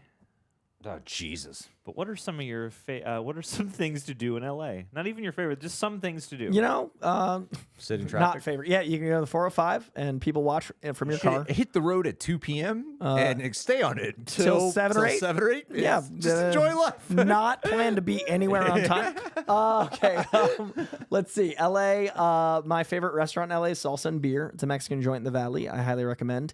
Wat Don Moonlek is a really good Thai place in Silver Lake. House of Secrets in Burbank's my favorite comic store. Golden Apple, a very close second on Melrose. House of Secret, a little bit more back issues. Golden Apple, a little bit more present tense stuff and bigger trade paperback collections. So if you're looking for modern Golden Apple, if you're looking for back issues, try House of Secrets. I love the trifecta of movie theaters in Burbank. AMC times 3 is really fun because you can see like a whole day of movies and you'll always have a timeline up. There's a Slice restaurant. It's called The Slice in Burbank. That's actually pretty good LA pizza. If you like the drank, I'm a big fan of House of Blues closed. I'm a big fan of the Roxy, which is next to the old House of Blues. The Roxy is a good venue. I like the Whiskey A Go-Go. It's kind of divey. It's a little biker bar-ish, pretty intense. Where's that located? West Hollywood on Sunset. Right as the turn happens when you're about to dip into Beverly Hills. Whiskey A Go-Go is an all-black building on the second floor, so it's kind of like underground level. It's where River Phoenix passed away. Johnny Depp's club. Formerly Viper. Still Viper. It's still Viper? Is it not? Did you call it the Viper? Yeah, the Viper Room. You call it the Viper? Oh, the Viper Room. Yeah, Yeah, Viper it's Room. still I was so afraid. I'm like, did this happen in the last few weeks? No. What else do people do when they travel? Yeah, drink, eat, go to comic stores. That's what I do. Oh, Venice is my favorite beach. It is not like if you like fancy and nice, don't go to Venice. Malibu is like the fancy one where rich people go. Santa Monica is like diet rich. The real beach is Venice. It's where skateboarding culture was really made popular. Dogtown is Venice, and there's a skate bowl that I love to watch people skate. It's like very therapeutic for me because you just like watch people like do these beautiful movements, and you're like, I can't do that. So I love watching people skate there. There's a lot of handmade artisans and people selling stuff and their wares in Venice. Those are some highlights. You guys got any LA things? You're here. You're a local. I mean, the best advice I did it for the first time a couple weeks ago. I just met up with a couple friends, and one of my friends doesn't drink, but he's totally like loves being around people regardless. And I was like, it would be fun what if we just like cruise down Ventura Boulevard, and if something piques our like let's just hop around. If something piques our interest. That's what I've been doing for hangouts. Like I went to City Walk, and I was like, we're gonna start by the fountain, and whatever we feel like stepping into, let's just go in there for a little bit. And so there's a lot of places that actually offer variety, and a lot of these boulevards offer variety. Sunset Boulevard, Melrose, if it's during the day, especially. Yeah, but I like Sunset, Ventura Boulevard. Like I keep telling about that churro place I found. And, like that's what I mean.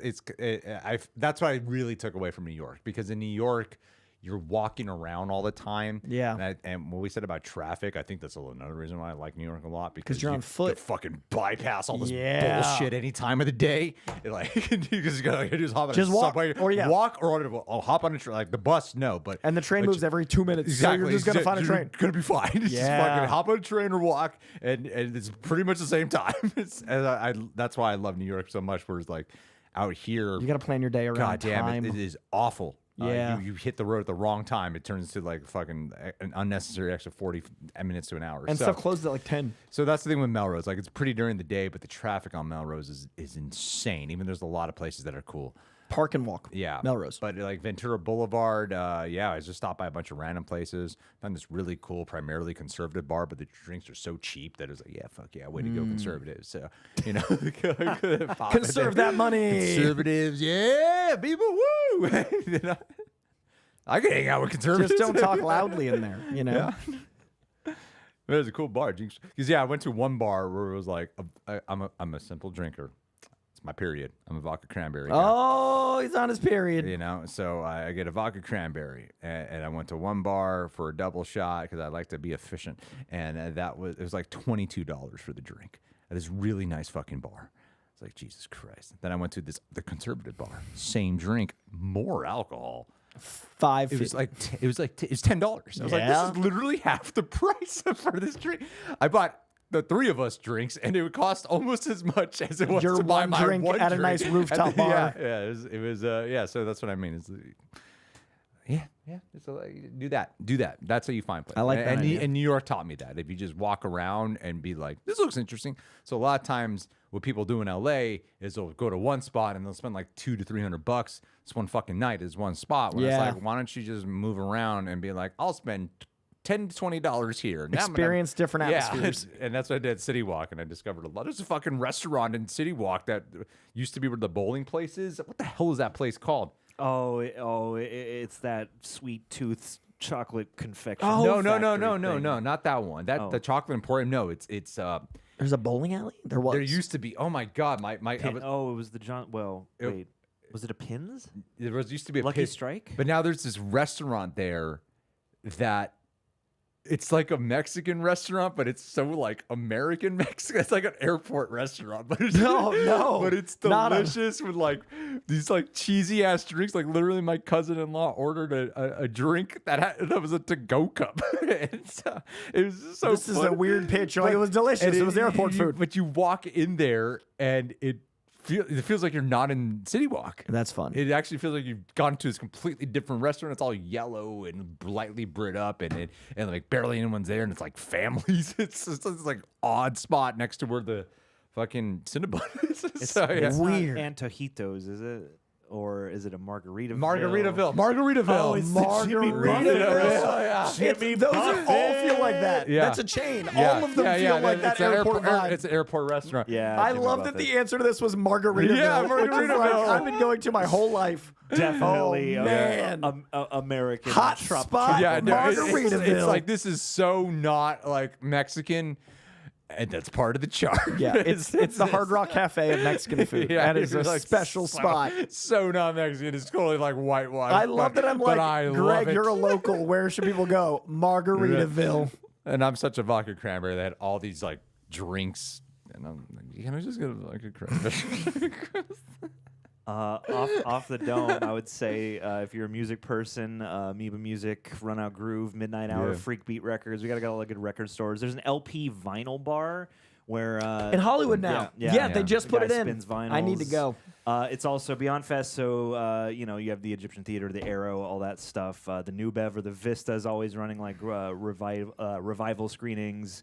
Griffith Observatory, the Gamble House in Pasadena, Chili John's, Universal Studios. It's also haunt season, so you got all the Halloween Knott's Horror Berry Nights. Farm, Halloween Horror Nights, Queen Mary, indie stuff like Reign of Terror. Go walk around Burbank in the neighborhoods, and deco is starting to go up depending on the timeline of your trip. There's tons Scum to and do. Villainy if you're a Star Wars fan. Scum and Villainy. Scum and yeah. Villainy in Hollywood's cool. Yeah, people are here for the whole bloody affair. All right, let's keep it going. We got to film another thing. I'm gonna get out of here on Keeping time. it up. All right, here we I'm go. looking at the chat. George Green. Oh, we should probably disable the super chats. Thank you. Sure Not thing. properly. We should. Let's We do should. it. Uh, But Dakota, we did answer yours. And hell yeah, Charlie's fix. Keep it going, John. I'll George interrupt Green. you once in a while. Thank you, George. Greg, you have been such an inspiration with your health journey, and you pushed me to start getting myself together. I have lost 82 pounds in 7 months, 608 What to the fuck? 526. Oh, Thank damn. you for inspiring me. That's massive. That is incredible. Wow. Kudos. I don't Kudos, know what man. to say, but yeah. It's harder. Like when you're in a position like that, oftentimes it's so obvious you have to lose weight, but it's harder to move. Like it's just those videos really sadden me when I see people in those positions where they can't get out of bed. Yeah. Because of I don't know if you're at that point, but to drop 82 pounds in that short amount of time takes a lot of discipline. And I don't even want to use the word willpower. Discipline is the real word there. So congratulations, and please keep at it, because it's not just for, vanity or something. That is like for your health. So congratulations. That's really valuable. Beautiful. I've actually put on a couple pounds for sure. I mean, I got my measurements. I'm still under 10% body fat. I'm not. I got the vertigo diagnosis. I couldn't work out, and then I was really angry, and then I ate. And then I couldn't work out, and it repeated. And so all the progress I made in August, I lost in September. And then in October, I'm traveling. So I'm like, fuck. So I'm gonna try to work on my diet if I can't work out, because my head's been so messed up since that flight. Yeah. So I'm not in your spot, but I'll tell you, man, my body dysmorphia is kind of worse. It really has. With the weight loss. Well, yeah, because then it became a mind fuck, because I'm at that stage where you work to that part to achieve the photos. But you're never going to sustain But that's that. not sustainable. Yeah. No, it's not. Like, you do it intentionally with the cut, and but then I've had several days in September where I didn't just have a cheat meal. Like, I fucking binged. Yeah. And then Same. I had a problem in September. And I was like, it would be like, I'm just keep eating until I fall asleep, and then if I wake up for a little bit, I'm gonna eat more. Yeah. It was like, I have to, as I was deprived. And then I had days where I got drunk, and so when you don't drink for an almost, I didn't drink at all until September. Yeah. And then when I started drinking, so last week, I had that double shot at Margaritaville, and I was like, I got to stop at this. I cannot go crazy right now, because once I start drinking, I'm fucking getting drunk again. Yeah. And so, I got my measurements done again. So I'm still at 9.4% body Just fat. still insane, dude. And my muscle, I'm stronger. Yeah. Everything showed muscle. My weight is fluctuating, but I'm still actually really healthy, all things considered. But I did tell you about it. I got that EKG, and that was after the fainting incident. I had a feeling there was something to do with my cardiovascular, because even though all signs were your blood pressure is good, everything's good. And then once I did the EKG, they're like, oh, and I'm like, yep. I had to do an EKG last week because of the vertigo, and they wanted to rule out a heart attack on the plane. And that was scary, because I was like, I didn't even consider that. And then they asked for have your feet been swelling? And I was like, don't double down until you get the results. I'm getting way more scared. Ask these after you clear it. Yeah. That came back good, but something I said apparently was alarming enough to they rushed me an MRI. So I'm getting an MRI done Monday before my ENT on Tuesday. So I'm in that limbo of you told me a lot of things were good, but you keep asking for tests. Yeah. So there's that weird anxiety of the limbo of why are you worried enough to say more tests? That's why you and I are similar in that way, where I'm like, I need you to just tell me straight. Yeah. So I know what to work with. Don't worry about making me panic or something. I need the data. Give me the data so I know what to look out for or what to be prepared for, versus I'm hearing your tone. Yeah. Earlier you said I don't have to see a cardiovascular doctor. And now I do. 15 minutes later, you ran it by someone else here, and now you're telling me I do. So why? Yeah. What changed? What did they say? And today's Friday, I have to wait till Monday. All weekend, be so why are they scanning my brain? What's going on with that brain scan? It's a weird feeling. Yeah. But I definitely slipped in. I had my worst month of backsliding in September, and I think it was I traveled. I went to all my favorite restaurants, so I was going to eat what I wanted there. I was back home. That's when I ate poorly.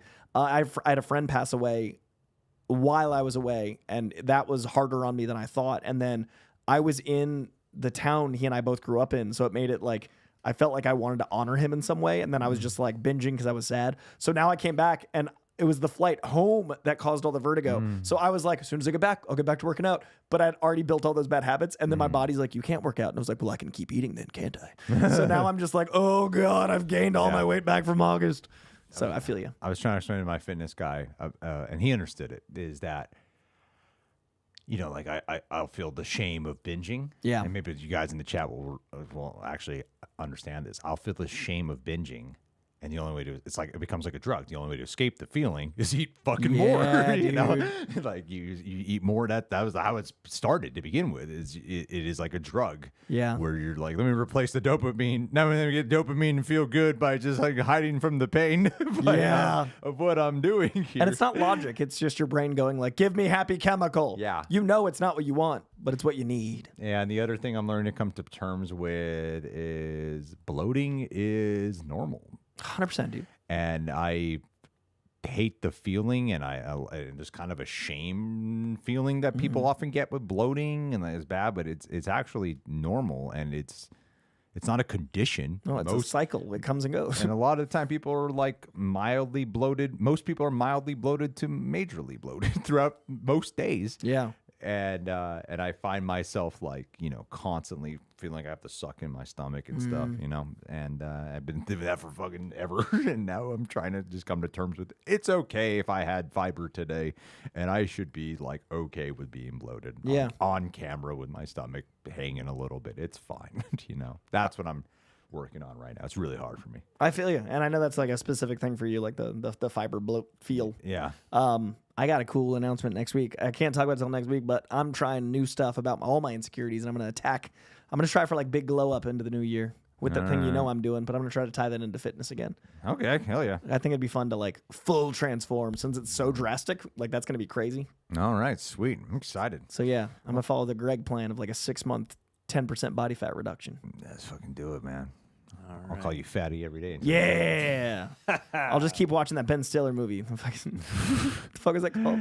Heavyweights. Heavyweights. Heavyweight. How long is Batman Begins? I gotta make sure we end on time. 2.5. Speaking of heavily waiting, Richard Lloyd. Thank you for being here. What is your guys' fave sci-fi movie? Upgrade for me. Matrix. Oh, yeah. Yeah. I was like, wait, yeah, Matrix. Comfortably. Yeah. Or T2. That is, I think, technically Like sci-fi. T2 That's is true. technically Matrix is so sci-fi. Like for sure, it's a sci-fi movie. T2. But when you hear sci-fi, like Matrix is so much more sci-fi. embodying what science fiction fucking is. Yeah, Matrix comfortably. Yeah. Maybe The Thing or District 9. Ooh. Let's see. Captain Fernandez is next. Audiences, and thank you, Cap. Audiences, especially younger ones, are primed for AI slop by short-form video and soulless creators like Senor Beast, who know how to leverage the algorithm. Yeah, I definitely think, you know, sometimes I get conspiratorial when I don't want to, but I definitely think we're engineered for AI to be successful. And I think like shortening attention spans, the amount of dopamine humans require, the way that like, you know, we're raising our kids on screens, AI is going to be babysitter. It's going to be parent. It's going to be the thing that takes the very jobs that it is currently raising. AI is a huge problem that we're just beginning to even understand the scope of. Greg's boxing. I'm shadow boxing the mic. Yeah. Look out. Thanks, Captain Fernandez. Look out. All right. Clint McHughes with a moment of silence. That's what I'm talking about, baby. Nice. Thank you, Clint. Moment for Tilly Norwood's funeral. Oh, she's her microchip, her server farm is buried at sea. We gotta create a family for her. We gotta create a mom. Yeah, we definitely need more AI. Yeah, build her out a family. She yeah, get married. Gertie Norwood and her father, Norm Norwood. Tilly Norwood will be Tom Cruise's next PR girlfriend. All right. And their daughter, their first Nepo AI. Oh, that's hilarious. Watch her grow up. We are in some weird, like, terrible Black Mirror episode that should be a movie, but is too short. Somebody in the chat earlier was asking.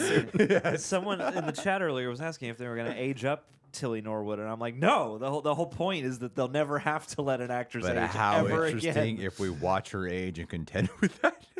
It'll be like Toy Oh Story, my where we God. age with Andy and we just age with this AI entity. Kids will. The AIs let us confront the process of aging more gracefully than we ever We could would ourselves. never have that Bond problem. All right. Just let them fucking that one guy we cast. Hope you like this one guy forever. Because he's Bond. Julien Edwards, thank you for chiming in. Coy, I know your choice is Austin Butler, but I think Jacob Elordi would make a solid Gambit for the new X-Men. Yeah, Austin Butler's mine, and he's like, he's handsome, but he's not like handsome, and that's part of it. Like, I think Gambit is supposed to be like a womanizing, like total heartthrob, but to me, he's always been like a little specific. Like, he's not a broad strokes handsome. He's very specific, and to me, that's more Austin Butler. But I like Jacob Elordi. He does play the most fuckable guy, which is Gambit. So I'm with you. You know, I was watching first season of Stranger Things. And I forgot how, like, cool Joe Keery was. Oh, he's so cool. And these castings were often going, like, who's already there that kind of fits? Yeah. But earlier we were talking about Batman and watching actors who transform into these people. And I think Joe Keery could be that right line for Gambit, where he's got the hair. He's beyond the hair, though. I'm like, I think he could, with enough, like, transforming himself into a role, he could actually get there. Over Cyclops? He'd be a great Cyclops. I think he'd be a great Cyclops. I see him as Cyclops. He would be a good Cyclops. Right? Yeah. To me, he's got a more traditional jaw. He's got like a more of a clean-cut America. Like, to me, Cyclops is so America. And then Gambit's like, Sherry. Like, he's got his, like, I'm a little bit of a scallywag. I just want Gambit to look like he's super attractive, but maybe he smells a little bad. Like, there's a thing that makes him, like, to me, Norman Reedus would have been a really interesting Gambit. Yeah. Because he's attractive, but he's got, like, a stank. Not to say Austin Butler does, but he's got a thing. Did you ever see the last season of Cobra Kai? The most recent? No. The last? No. I mean, you know this guy, Louis Tan. Oh, I love Louis. And what he did in last season of Cobra Kai really surprised me because he was fucking great. Yeah. He was like great. He was a great fucking villain. And I know he's Asian and not Caucasian, but I feel like he could be like something more interesting too for that choice. He was my Nightwing for a while. That's what I mean. I think Louis Louis, Tan actually could pull off some cool shit that we're not expecting. And deserves it. Like, he loves comic stuff, and he's actually a fighter. Like, I would love a martial artist to get to play one of these roles. That's true. Yeah, he actually would have been. I mean, Seam was good as Shang-Chi. He would have been a good Shang-Chi. But if we're gonna do something where we don't give a shit about race, Yeah. Louis Tan I think could be considered for a lot more. You know who's grown on me for, like, a race swap to side at the other fuckers with their language? I love Kiki Palmer as Rogue after this whole, like, last press tour. Like, I didn't see it before, but seeing the person, not her performances, I see it. Like, she always plays such a over the top loud, like, that's her character type, but Kiki Palmer the person is loud and funny, but like there's more of a Rogue to Kiki Palmer the woman than the role she usually gets. And I see the Rogue thing now. For sure. I believe that. That'd be cool. Heck yeah. Thank All you. right, John, let's be efficient for real this time. All right, Jose, you're gonna so close. You're gonna love this one. Jose, don't worry about it. Says no questions today. Just have a great day. Hey, good timing. Thank you. That's Great right. timing. That's what we like to hear. All right, next No up. more branching out to other news stories. Nope, focused. This AI shit, Brendan Fraser. For now on, it's only Doomsday and DCU. That's it. That's all that right, matters. Moving forward. All right, Alex, thank you for chiming in. Will Greg ever go on the escape pod? Oh, that'd be fun. I just met those guys. Yeah. Or the one guy. You met Alex. Andrew, I think, is coming to our thing. Did he? I invited his ass. I think he is. We talked about it. Yeah, someone better come. Do you have the list? Because I got a +1 and left that, so there's room for +1 for me. Yeah, there's supposed to get plus ones. Oh, good. Okay. Hopefully. Bringing Gary. Hey. Oh, Yeah. yeah, Gary. Yeah. Yeah, Gary. So, yeah, but those guys love you, so you'd be welcome anytime. Great. Now I feel like I got to do a good job. Now you're obliged. Alex was very sweet. I really enjoyed that interaction. Yeah. I was just gonna phone in my work. I was gonna be like, "Hey, welcome to IMAX. You don't give a shit about me. Let's roll this movie." That's a great speech. I've seen it now. I'm so ready for it. All right. Who's ready for Jared Leto? Speaking of AI. All right. Brian Michaels is up next. Brian, thank you. Brian says, watch and react to Play Dirty. Shane Black is back.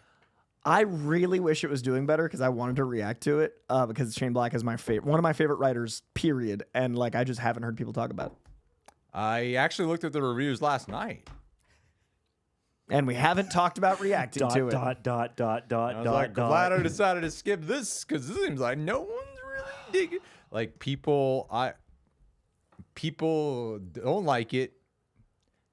It just seems like it has no strong emotion. Like, no one hates it, That's even worse. but they just like, this is kind of whatever. And then the people who like it are like, it's fine. Looking at the Rotten Tomatoes, you know that when the capsule review starts with not one but two caveats about who's not living up to what standard, I'm like, Is it both Shane this Black is a and good Lakeith not living up? not quite vintage Shane Black, and Mark Wahlberg is no Robert Downey Jr., but ... some neat stuff. Yeah, Oh, that's how no. every feedback seems to be. I'm gonna watch it, but I don't feel like I'm rushing, which sucks because it's a new Shane Black movie. I mean, there's just something about the movie Red Notice that did something to me with seeing Dwayne Johnson and Ryan Reynolds in a big streaming movie. If you got two big stars and a streamer and no one's really that hyped about it, Probably not the best time. something tells me this is just some like fucking boring ass experience that I'm not gonna enjoy. That's such a It took bummer. me like 4 times to watch Red Notice. Next week's the 20-year anniversary of my favorite comedy. It's the Shane Black's Kiss Kiss Bang Chitty Bang. Chitty Bang Bang? Yeah, but it's been 20 years since like that. I'm like, I want that Shane back. Well, one of these days. I want the Back in Black. It's because we didn't get the Nice Guys too. Shane's like, well, if you guys aren't going to give me the sequel to one that's amazing, here's this one. Shane Black in a haystack. All right, Nick Alexander. Eminem doing Shane Black. Yes, Nick Alexander. Nick can't say no. Thanks for chiming in here. How the hell do we put AI back in the bottle? Greg's got a big bottle just over there. It needs to stay away from the arts. Is this the Matrix? I never chose a pill. Love you guys. I don't think there's any going back in the bottle. I think it lies in the hands of the people, but we're for anything we're known for, it is complicit and lazy. Yeah, I was going to say the people don't have the we can't rally together over anything, much less this. Especially in America. Yeah. We are very complicit and lazy, and eventually it's just everything becomes old news. I'm actually, and this sounds doom and gloom, but I've actually changed like how I'm spending versus saving, and I'm trying to like save as much as I can because I do think industries are failing, and I think that like full systemic failure is going to be within my lifetime. So I'm just trying to like find a place to move and be ready to move at any point that isn't so reliant on the technology of here. Yeah. Like I'm trying to learn skills, I'm trying to like prepare. And then if I just end up on a farm in Ireland, like then that's at least an option. Whereas like I don't feel like America is an inevitability of like the future isn't guaranteed here anymore. Yeah. And especially with AI. So what I'm doing is preparing for the worst. Huzzah. We should. All right, next up, who do we I just got? want everyone to just think about it for a second. Remember when shootings were a big deal? Yeah, dude. Remember that? Not long ago. Now there's so many of them. Daily. And we just fucking ignore. Once kids get shot and no one talks about it, there's no real future. Yeah. It's like, I get it. Charlie Kirk was famous. No one should be fucking shot at a speech. I get it. Bunch of kids got shot that day, too. That's what I mean. Yeah, that same day. That's what I mean. And it continued. It was before and it continues after. There's probably we're some just today, fucking and we didn't even hear normal. about It's it. fucking normal to us. Yeah. So if we're like that with that, AI's already AI's won, fucking dude. nothing, man. Also, AI is about like efficiency and growing things and stuff, and that is going to appeal to every CEO that's trying to make a profit. Yeah. So this is also like a very convenient thing. It's efficiency and profit for CEO and less work for those who are not motivated. So, Right. Like it just fucking works for like everyone. That's what I was There's saying, the top and There's the a bottom. justification. Well, and there's the loneliness epidemic factor. People Yeah. talk to and use AI as therapist or friend now too. Yeah. It's literally every facet of life. That's why I think it's important to like have an option to like escape. Definitely. Yeah. Alrighty, Reynolds. Like Kenya said, people can barely get 5K steps a day. And yes, this is my moonshine. Greg's like, I had that double shot of margarita, and I've really And slipped I since haven't then. fucking stopped since. Greg went blind an hour into this live stream. That's why we're way over time right now. All right, Ronaldo Torres. Will you guys be covering the final season of My Hero? Have a great weekend. It's in Yeah, no, progress. we're so behind. I'm Just sorry. about very that. slow progress. Sorry, on our Patreon, I know how behind we are and stuff. But we It's will. difficult because John and I are like the only ones here at the moment where it's like, yeah, whatever, fuck it, we'll cancel everything we got to do to work around everyone else's schedule because that's just the reality of current times where everyone else here does need other places to work still. And we're not and John and I are the only ones here where it's like, this is all we got. So we have that ability. But due to that, we haven't been able to keep up with a lot of our Patreon shows as consistently as we'd like to. And I'm sorry about that. Not a blame on anyone. It's the fact that we can't just fucking, like, everyone else here has other jobs as well that we have to work around. There's only so many hours in the day, and the juggle is real. I'm living it.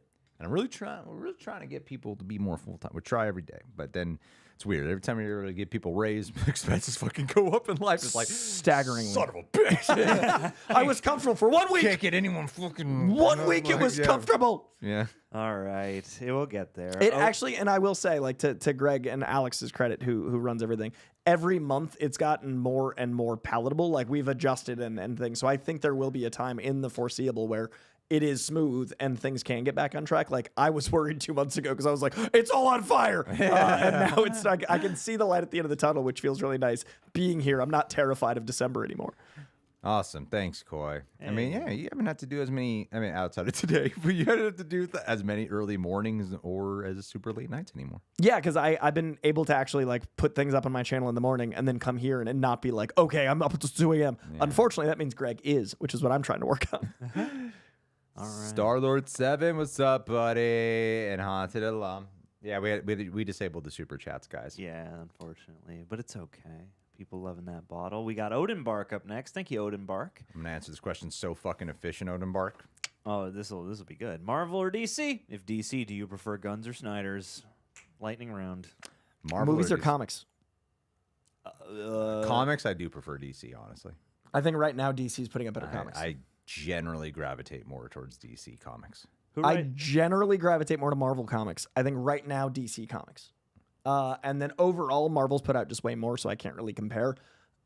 If we're looking at this moment, Marvel's 15 years is stronger than DC's 15 years. Yeah. I mean, I don't know if it's this moment in time, I liked Superman more than Fantastic Four. But no, in terms of movies and shows, I'm like, no, DC, I mean, they've been doing a lot, but the DCU, or since James Gunn era, they haven't produced enough yet to give a fair comparison yet. Yeah, 3 properties compared to 50. And Snyder literally did 3 movies. So I mean, I don't feel like it's a fair thing to ask a question about any of that right now.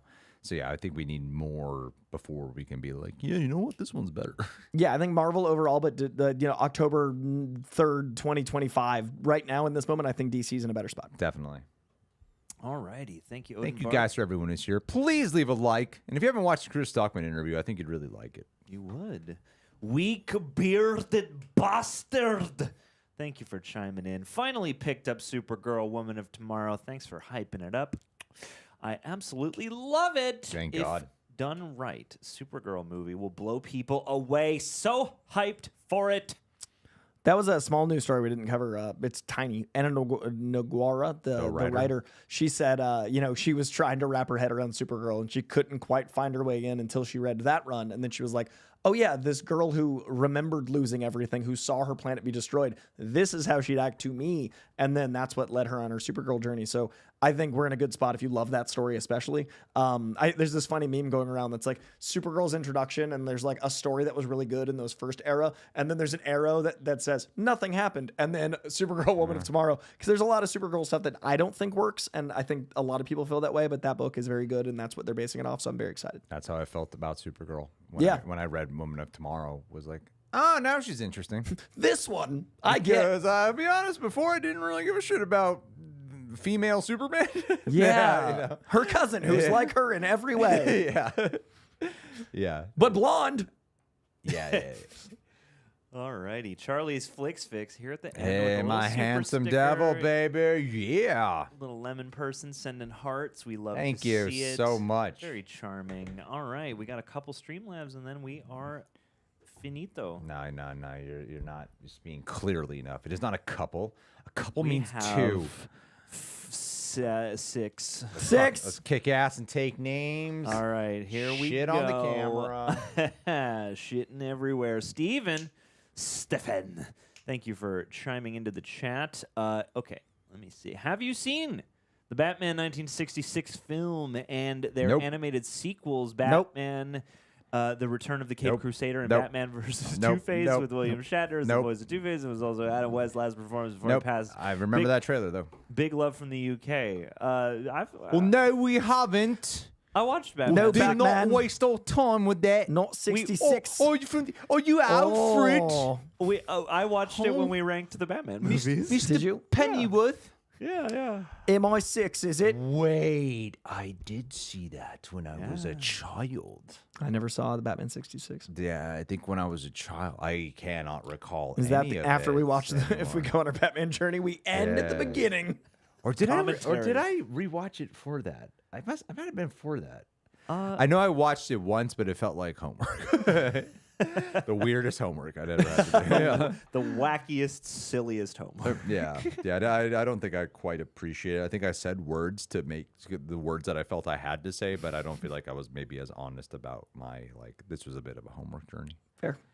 I haven't seen it for that Like, reason. I've been on camera for many years. I'm more honest than before. We love to see it. All right. Thank you, I'm Steven. More up Stefan. front. Got a trio here from Sebastian Y. We got a 1-2-1 punch. One, what are your thoughts on Tom Holland's concussion from his stunts? Hilarious. I think it's good he got that concussion. Funny stuff, man. If he was an AI actor, we wouldn't have this problem. Yeah, is you know, all like I'm do all the stunts he saying. needs to do. Nipped in the butt. Hope he's okay. Next. I think it Next. wasn't that serious because he was at an event that night and he said it wasn't that serious, but people want to run news But stories. drama's good, baby. Yeah, get those clicks. Let's go. All right, number two. What's something that would most likely not happen in Doomsday, but you want to happen? Build up to Doctor Who. That's my main thing is like a Doom getting his time to actually develop. What's something that's probably not gonna happen? I want to happen. Enough screen time for Andrew Garfield. Like that's the thing I wanted more out of from No Way Home, and I also want it for if there's ever more of him. Like there's just no way that we're gonna get another Andrew Garfield movie, and I don't want to keep seeing him for 5 minutes at a time. No way. No way, Home. homie. I want Toby and Andrew and Tom to all kiss. Yeah, the not gonna meme happen, though. becomes the snog. It's not gonna happen. All right, third one from Sebastian Y.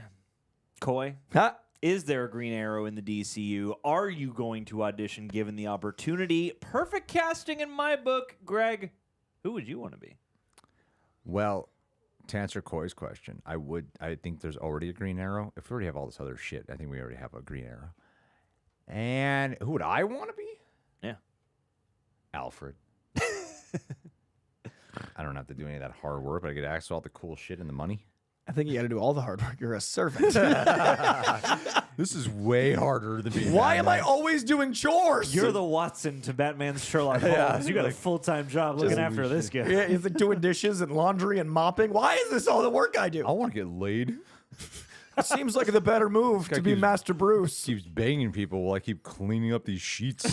Sometimes he treats me like a dad, and sometimes he treats me like I work for him. It's really weird. Depending on the writer and the movie, it is an odd relationship we have. Frankly, I don't know how to treat him. I don't know what to do. Pick a lane. I choose Alfred. I actually have been asked this in a very serious way, and I want to answer it as if it was serious. I love Green Arrow too much to even audition because I am not nearly as good of an actor as I would need to be as that character deserves.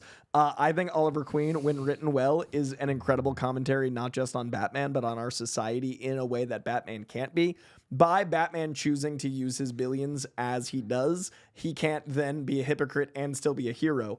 Oliver Queen is a very aggressive, walks the line of hypocrisy about the problem with billionaires while being one. And I think that we are living in a time where that is a topical thing to address. It wasn't a giant billionaire problem when Batman was written in 66. It wasn't something that was affecting the day-to-day person nearly as much as the hierarchy of power we have today. I think Oliver Queen might be a more important character than Batman, but will never get the accolades of Batman. Yeah. So if written correctly, we need Green Arrow more than ever. And I would not even put my green hat in the running because I could not do a good enough job. So I want someone that is worthy of Green Arrow because we are worthy of that hero today. I'm talking to people in the chat, Coy, while you do the actual work. Ollie Queen. All right, we're moving. Something about all Moving along. And also, why doesn't he have a cave and call it the Quiver? Where you store your arrows. I would call my cave. Actually, he does in some continuity, but make it more canon. All right, all right. Dope sauce, baby. Cannon Warrior Coy. Here we go. We got a duo from Dan V. Fitting closeout. Dan from the V. stream. Coming in. Thank you, Dan. I was surprised when you said you didn't see the Sarah Connor Chronicles last week. It was ahead of its time, and Lena Headey was great as Sarah Connor. Best T2 sequel besides Cameron's company putting out the Cybernetic Dawn and Nuclear Twilight comics in the 90s, where you learned Danny Dyson reprogrammed the T-800. Furlong and Hamilton lent their likenesses for those comics. The current Terminator run is great with Terminators in different eras, like the 60s, 70s in Vietnam, the USSR, and the future. The Old West is next. There's weirdly a world I would love to deep dive into. You see, what was I saying earlier when I said I could finally watch all the X-Men? Wally goals. Wally goals. That's it. And Terminator Sarah Connor Chronicles would go on then. When Greg replaces us with Tilly Norwood, and it just is Greg working, and then he's just reading. He's just reading Terminator. He's like, it's ironic that Skynet activating is actually the solution to my problems. Turned out Skynet was what I needed all along. But the Terminator comics right now are great. Declan Shalvey, a buddy of mine, is writing and often illustrated them. He's writing them all, but he's illustrating a lot of them too. Great Irish creator, comic dude. He's fantastic. I have not read those 90s comics, nor have I seen Sarah Connor. You just informed me it's Lena Headey. Didn't even realize. Dread made me a huge Lena Headey fan. She's so good in that. So I would love to check it out. My version of Greg's Wally is like if I break a leg. Like I've often thought if I'm like in the hospital, I'd watch some of these shows. But like if I break a leg or get a cold, that show is now on the roster. My dream is literally win the lottery and just get fat and catch up on all the shows I haven't seen yet. My dream is all of that, but the fat, I would have a trainer that wouldn't let me get fat. And I'd watch. Want a pill. Pill and consistent surgery. Ozempic. Yeah. Ozempic. Lipo. Testosterone, boom. Ozempic. Let's fucking get their shit. Yeah. No effort. Just things. I mean, Minimum effort productions. I would, and then if I'm feeling lazy, I would just get hires to hide from the feeling and be like, well, I can't move now. You can just pull a Drake and implant abs. I seriously, if I won the lottery, there's way more shortcuts. This is exactly why our Lord and Savior won't let me win the lottery, because I just would fucking give up on everything. I wouldn't blow it. I would use it to buy do horrible myself, things. buy myself free time for just like, I just want to sit around and fucking eat pizza. I wonder how many how many 100 millionaires, like billionaire people are there that are just like living boring lives like that. And we just don't hear about them because they're just like, I just kind of want to fuck off. Yeah. What if I just did nothing? I mean, so a lot of people have to like work to get to that spot, like the hustle and shit. And so it's in them where they have to do it. Whereas like lottery winners often blow all their money, and that's just not me. Like I want to travel, sure, but I'm not really the guy who's like, I want to buy a bunch of expensive shit. Same. I just want to. What did I tell you my dreams were before? I just want to like rent a hotel room, get by, go to a breakfast buffet, and go back to bed. Like I have the most minimal of dreams.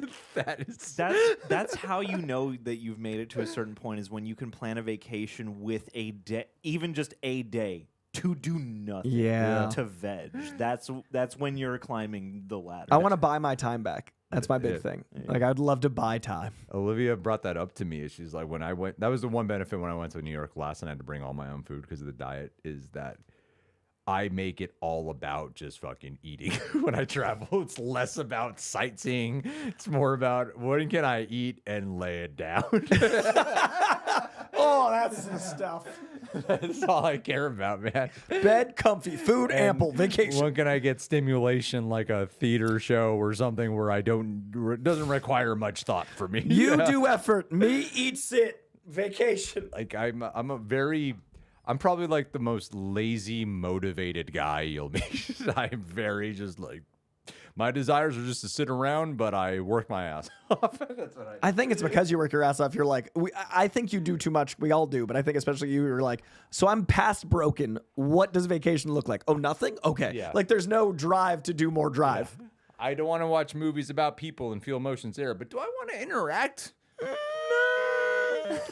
I'm good. Did enough of that at work. I'm good. Thanks. Yeah.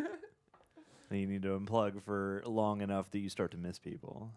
That I say the best way That to love LA becomes is the leaving LA. conundrum. Is then when you get the time, then you'll start to miss people, and then you'll be like, "Oh, I got to get people back in my life." Yeah, I've had people really come at me lately about like, you don't spend any time with me. I feel like you don't care. This is not my wife. There's actually like other friends in my life. It's like, you guys don't get it. My alone time is in the car ride over and the car ride back. It's like, Yeah. that's my only alone time. I had 2 friend breakups. Have you had like a friend breakup recently, I'm on like the as an verge adult? of a couple. I just had 2 where I had to tell them like, hey, we're friends, but the only friends I've gotten to keep are my work friends. And that's because I see them at work. I don't have time for friends. And this isn't you, it's me. Yeah. But like it felt like a breakup where I was like, it's not you, it's me. And it was so weird to be like, I'm an adult and we have to end this friendship because we're both making each other feel guilty. And I have to say it. But sometimes when Same I thing. am, though, when I am there, usually I'm like, oh, I'm happy I'm here. Oh, That's sure. That's the thing, is when I'm happy I'm there. But I guess the lead up to it can feel like a task that I have to hit and scratch off my list. Mine are again. all tasks. I schedule it and it's on the checklist. I have Yeah. to cross it off. So when someone said that to me recently, like just yesterday, when I'm at the fucking doctor, I'm like, this person, For my like, heart. do I just like tell them this and then make them feel incredibly guilty about like, hey, you have no idea, like I'm at the doctor right now because of my overload. Yeah. But I did have that feeling like, look, man, if you want to talk to me, I got to send you to my scheduler, Alex, so she Yeah. can schedule you in so we can talk for an hour. But like, it's otherwise it's really hard when you want these like spontaneous calls or like, hey, I'm going to be on free for. I'm like that. I just can't. I don't operate like that right now. And I don't think it's understandable unless you're in certain industries. Like people just can't get that you don't have like 10 minutes, much less an hour. Like my wedding, like I'm looking at my wedding invites and I was like, who do I want to invite that'll understand this doesn't mean I have time between now and then to invite them? Yeah. And who do I want to invest in that I'd assume I'd see them the next year after the Yeah. wedding? Like a wedding list is so weird 'cause you're like, what tier of friend are we that you'll understand I can't spend time with you other than here? That's what I mean. It's not that I'm so busy, like, look at me, I'm fucking important. That's how I used to perceive other people too. Yeah. And I mean, maybe some people do think that way. Yeah, they undoubtedly do. I don't. I'm like, I just don't. It's not that you're not important to me. It's that I want to be. I want to be alone. I want to like veg out. I want to like listen to my dreams. I just want to sit around, like, and then if I have to interact, it's gonna require like my brain cognitive functions to do this, and I don't want to do that. I don't want to engage, and that's what it comes down to. And it is sad when it starts feeling like friends and partying feel like Work. obligations, and work and family can feel that way, you know. And like I said, when I'm actually there, I'm like, this is worth it. Actually, when I'm in the moment, it's worth it. But it's the thought before where I have to get better at, and because I don't want to be, because at the end of the day, I don't want to be the guy who only gives his time and value to something that is work related or goal related. I would like relationships to be the thing that is something. I know that's a priority. That is something you do have to water. That is something you do have to nourish. I don't want to be 60 and have no friends and be like, oh, I'm going to die alone. Yeah. Like just me and my wife? No, that's not healthy. Yeah. Yeah. Because then I'm also the mindset like, well, when I'm with you, I don't want to be like fucking drained and feel like it's a work thing to be with you. Yeah. You know? And so that's the part of my brain I'm having a hard time like working around, because I'm also such a fucking people pleaser. And I'm trying to be like direct at the same time. Yeah. So it's like really, That's why I just broke up. Yeah. That's why I just ended 2 Yeah. friendships, because I was going to keep people pleasing and I'd be broken from it. Yeah. But I do love I mean, all that being said, I do have friends that are not here at all who are truly amazing people who I do feel like, yeah, when I'm with you guys, I am truly happy to be around that. So That's what I mean. This is the process. I don't ever talk this stuff out loud. Yeah. And then once I do, I get the shit out of the way. Then I'm like, oh, but here's how I really feel underneath all the shit, which is, It's worth it. I do crave Human the interaction. connection, actually. I feel like I don't. But then once I let this out, I'm like, oh, I do, actually. I do want that. So, yeah, I guess I got to see people. One day we'll both have schedules, Greg. Fuck. One day. Anyway, thank you guys for being here. Actually, let me read off real quick. We got one straggly end of the thing. World's Finest YT, thank you for chiming in. Streamlabs, will you guys ever come out to GalaxyCon or BaltimoreCon near Virginia? Would be awesome to see you guys come out east and host a panel or so. And Coy would love that. I want us to do every panel, every con, but as our last conversation just implied, we don't have all the time in the world. I think there is a beautiful element of in person that fuels me. Like I don't always have time for my friends, and I've turned my friends and coworkers into one thing, and a lot of my coworkers luckily are my friends, but I get a lot of fuel from cons because I love meeting the people that we're talking to like this. I love that experience. It is very hard to schedule. I'm doing New York Comic Con. I just got all of that finalized this week. And it caused cascading failure through 2026. Like me agreeing to do a con, and I'm flying in a day later than I normally would have, and I'm flying out of there to go somewhere else. I've made it the tiniest version of New York Comic Con. It literally had effects into July of next year, and on this level, it affected things here to the point where I was like, oh no, I'm a horrible reject. So more and more it's hard, but I would love to go to the ones that I haven't done yet. I've heard GalaxyCon is great. I have family in Virginia. Those are on the must-do list, and I would love to have Rejects do something there. And I think long-term that's something we could do, but no current plans, but it'd be great. Would be great. It would be great. Here. I think nights with a Reject like local thing would be fun. Yeah. It's weird because I really I do value connection so much. That's like my favorite thing. That's why we exist. But then to be at the odd, I think that's where the anxiety of our brains come in. Is because but I want to be alone too. I don't have the alone thing you do, and I think I need it. Like when I'm alone, I feel like I'm not doing anything, and in a bad way. Like when I'm alone, I'm like, I had tasks. Why would I take this time to be by myself? And then I never recharge, and then I end up either in the hospital or fighting people or being angry. And I think that I don't know how to be alone. So then I'm like, what if I socialize? And then I'm like, this isn't what I needed. I'm not fixing anything. So I think that's a healthier thing, but I think you just need to play your equalizer. Well, because I feel like too, because I'm in a management boss, like literally at 12:40 last night, something occurred with the editing team, and then I had to hop on a 40-minute Zoom call, and it's like, wow, this is my life. I wake up to, I'm already like, I think I'm done now. What are you throwing at my plate right now? Oh God. And so like I go to sleep. I was telling you, like I wake up to a barrage of messages of like, need you to answer this, need you to answer this, decide on this, we got this problem, and then it's like that throughout the day. You also got to film. You also got to be on camera and look happy doing it, because the comments will say Greg doesn't like doing this anymore. If you talk too much about your problems, then exactly. You talk too much about your problems, like, why are you so ungrateful? And I'm like, no, you know, you get to watch movies for a living. Do you know? I've worked in a coal mine for 87 years. Yeah, it's like, but then you're like having these calls that like I shouldn't be having a Zoom call this late at night. Yeah, I just got an EKG done. Yeah, it's like the day I get an EKG, they're saying in archaeology, like, this is probably why I got that EKG. And like, literally, like you were talking about that, and I was like, when do I tell them I have to go to an MRI for my brain done? And we're not that old.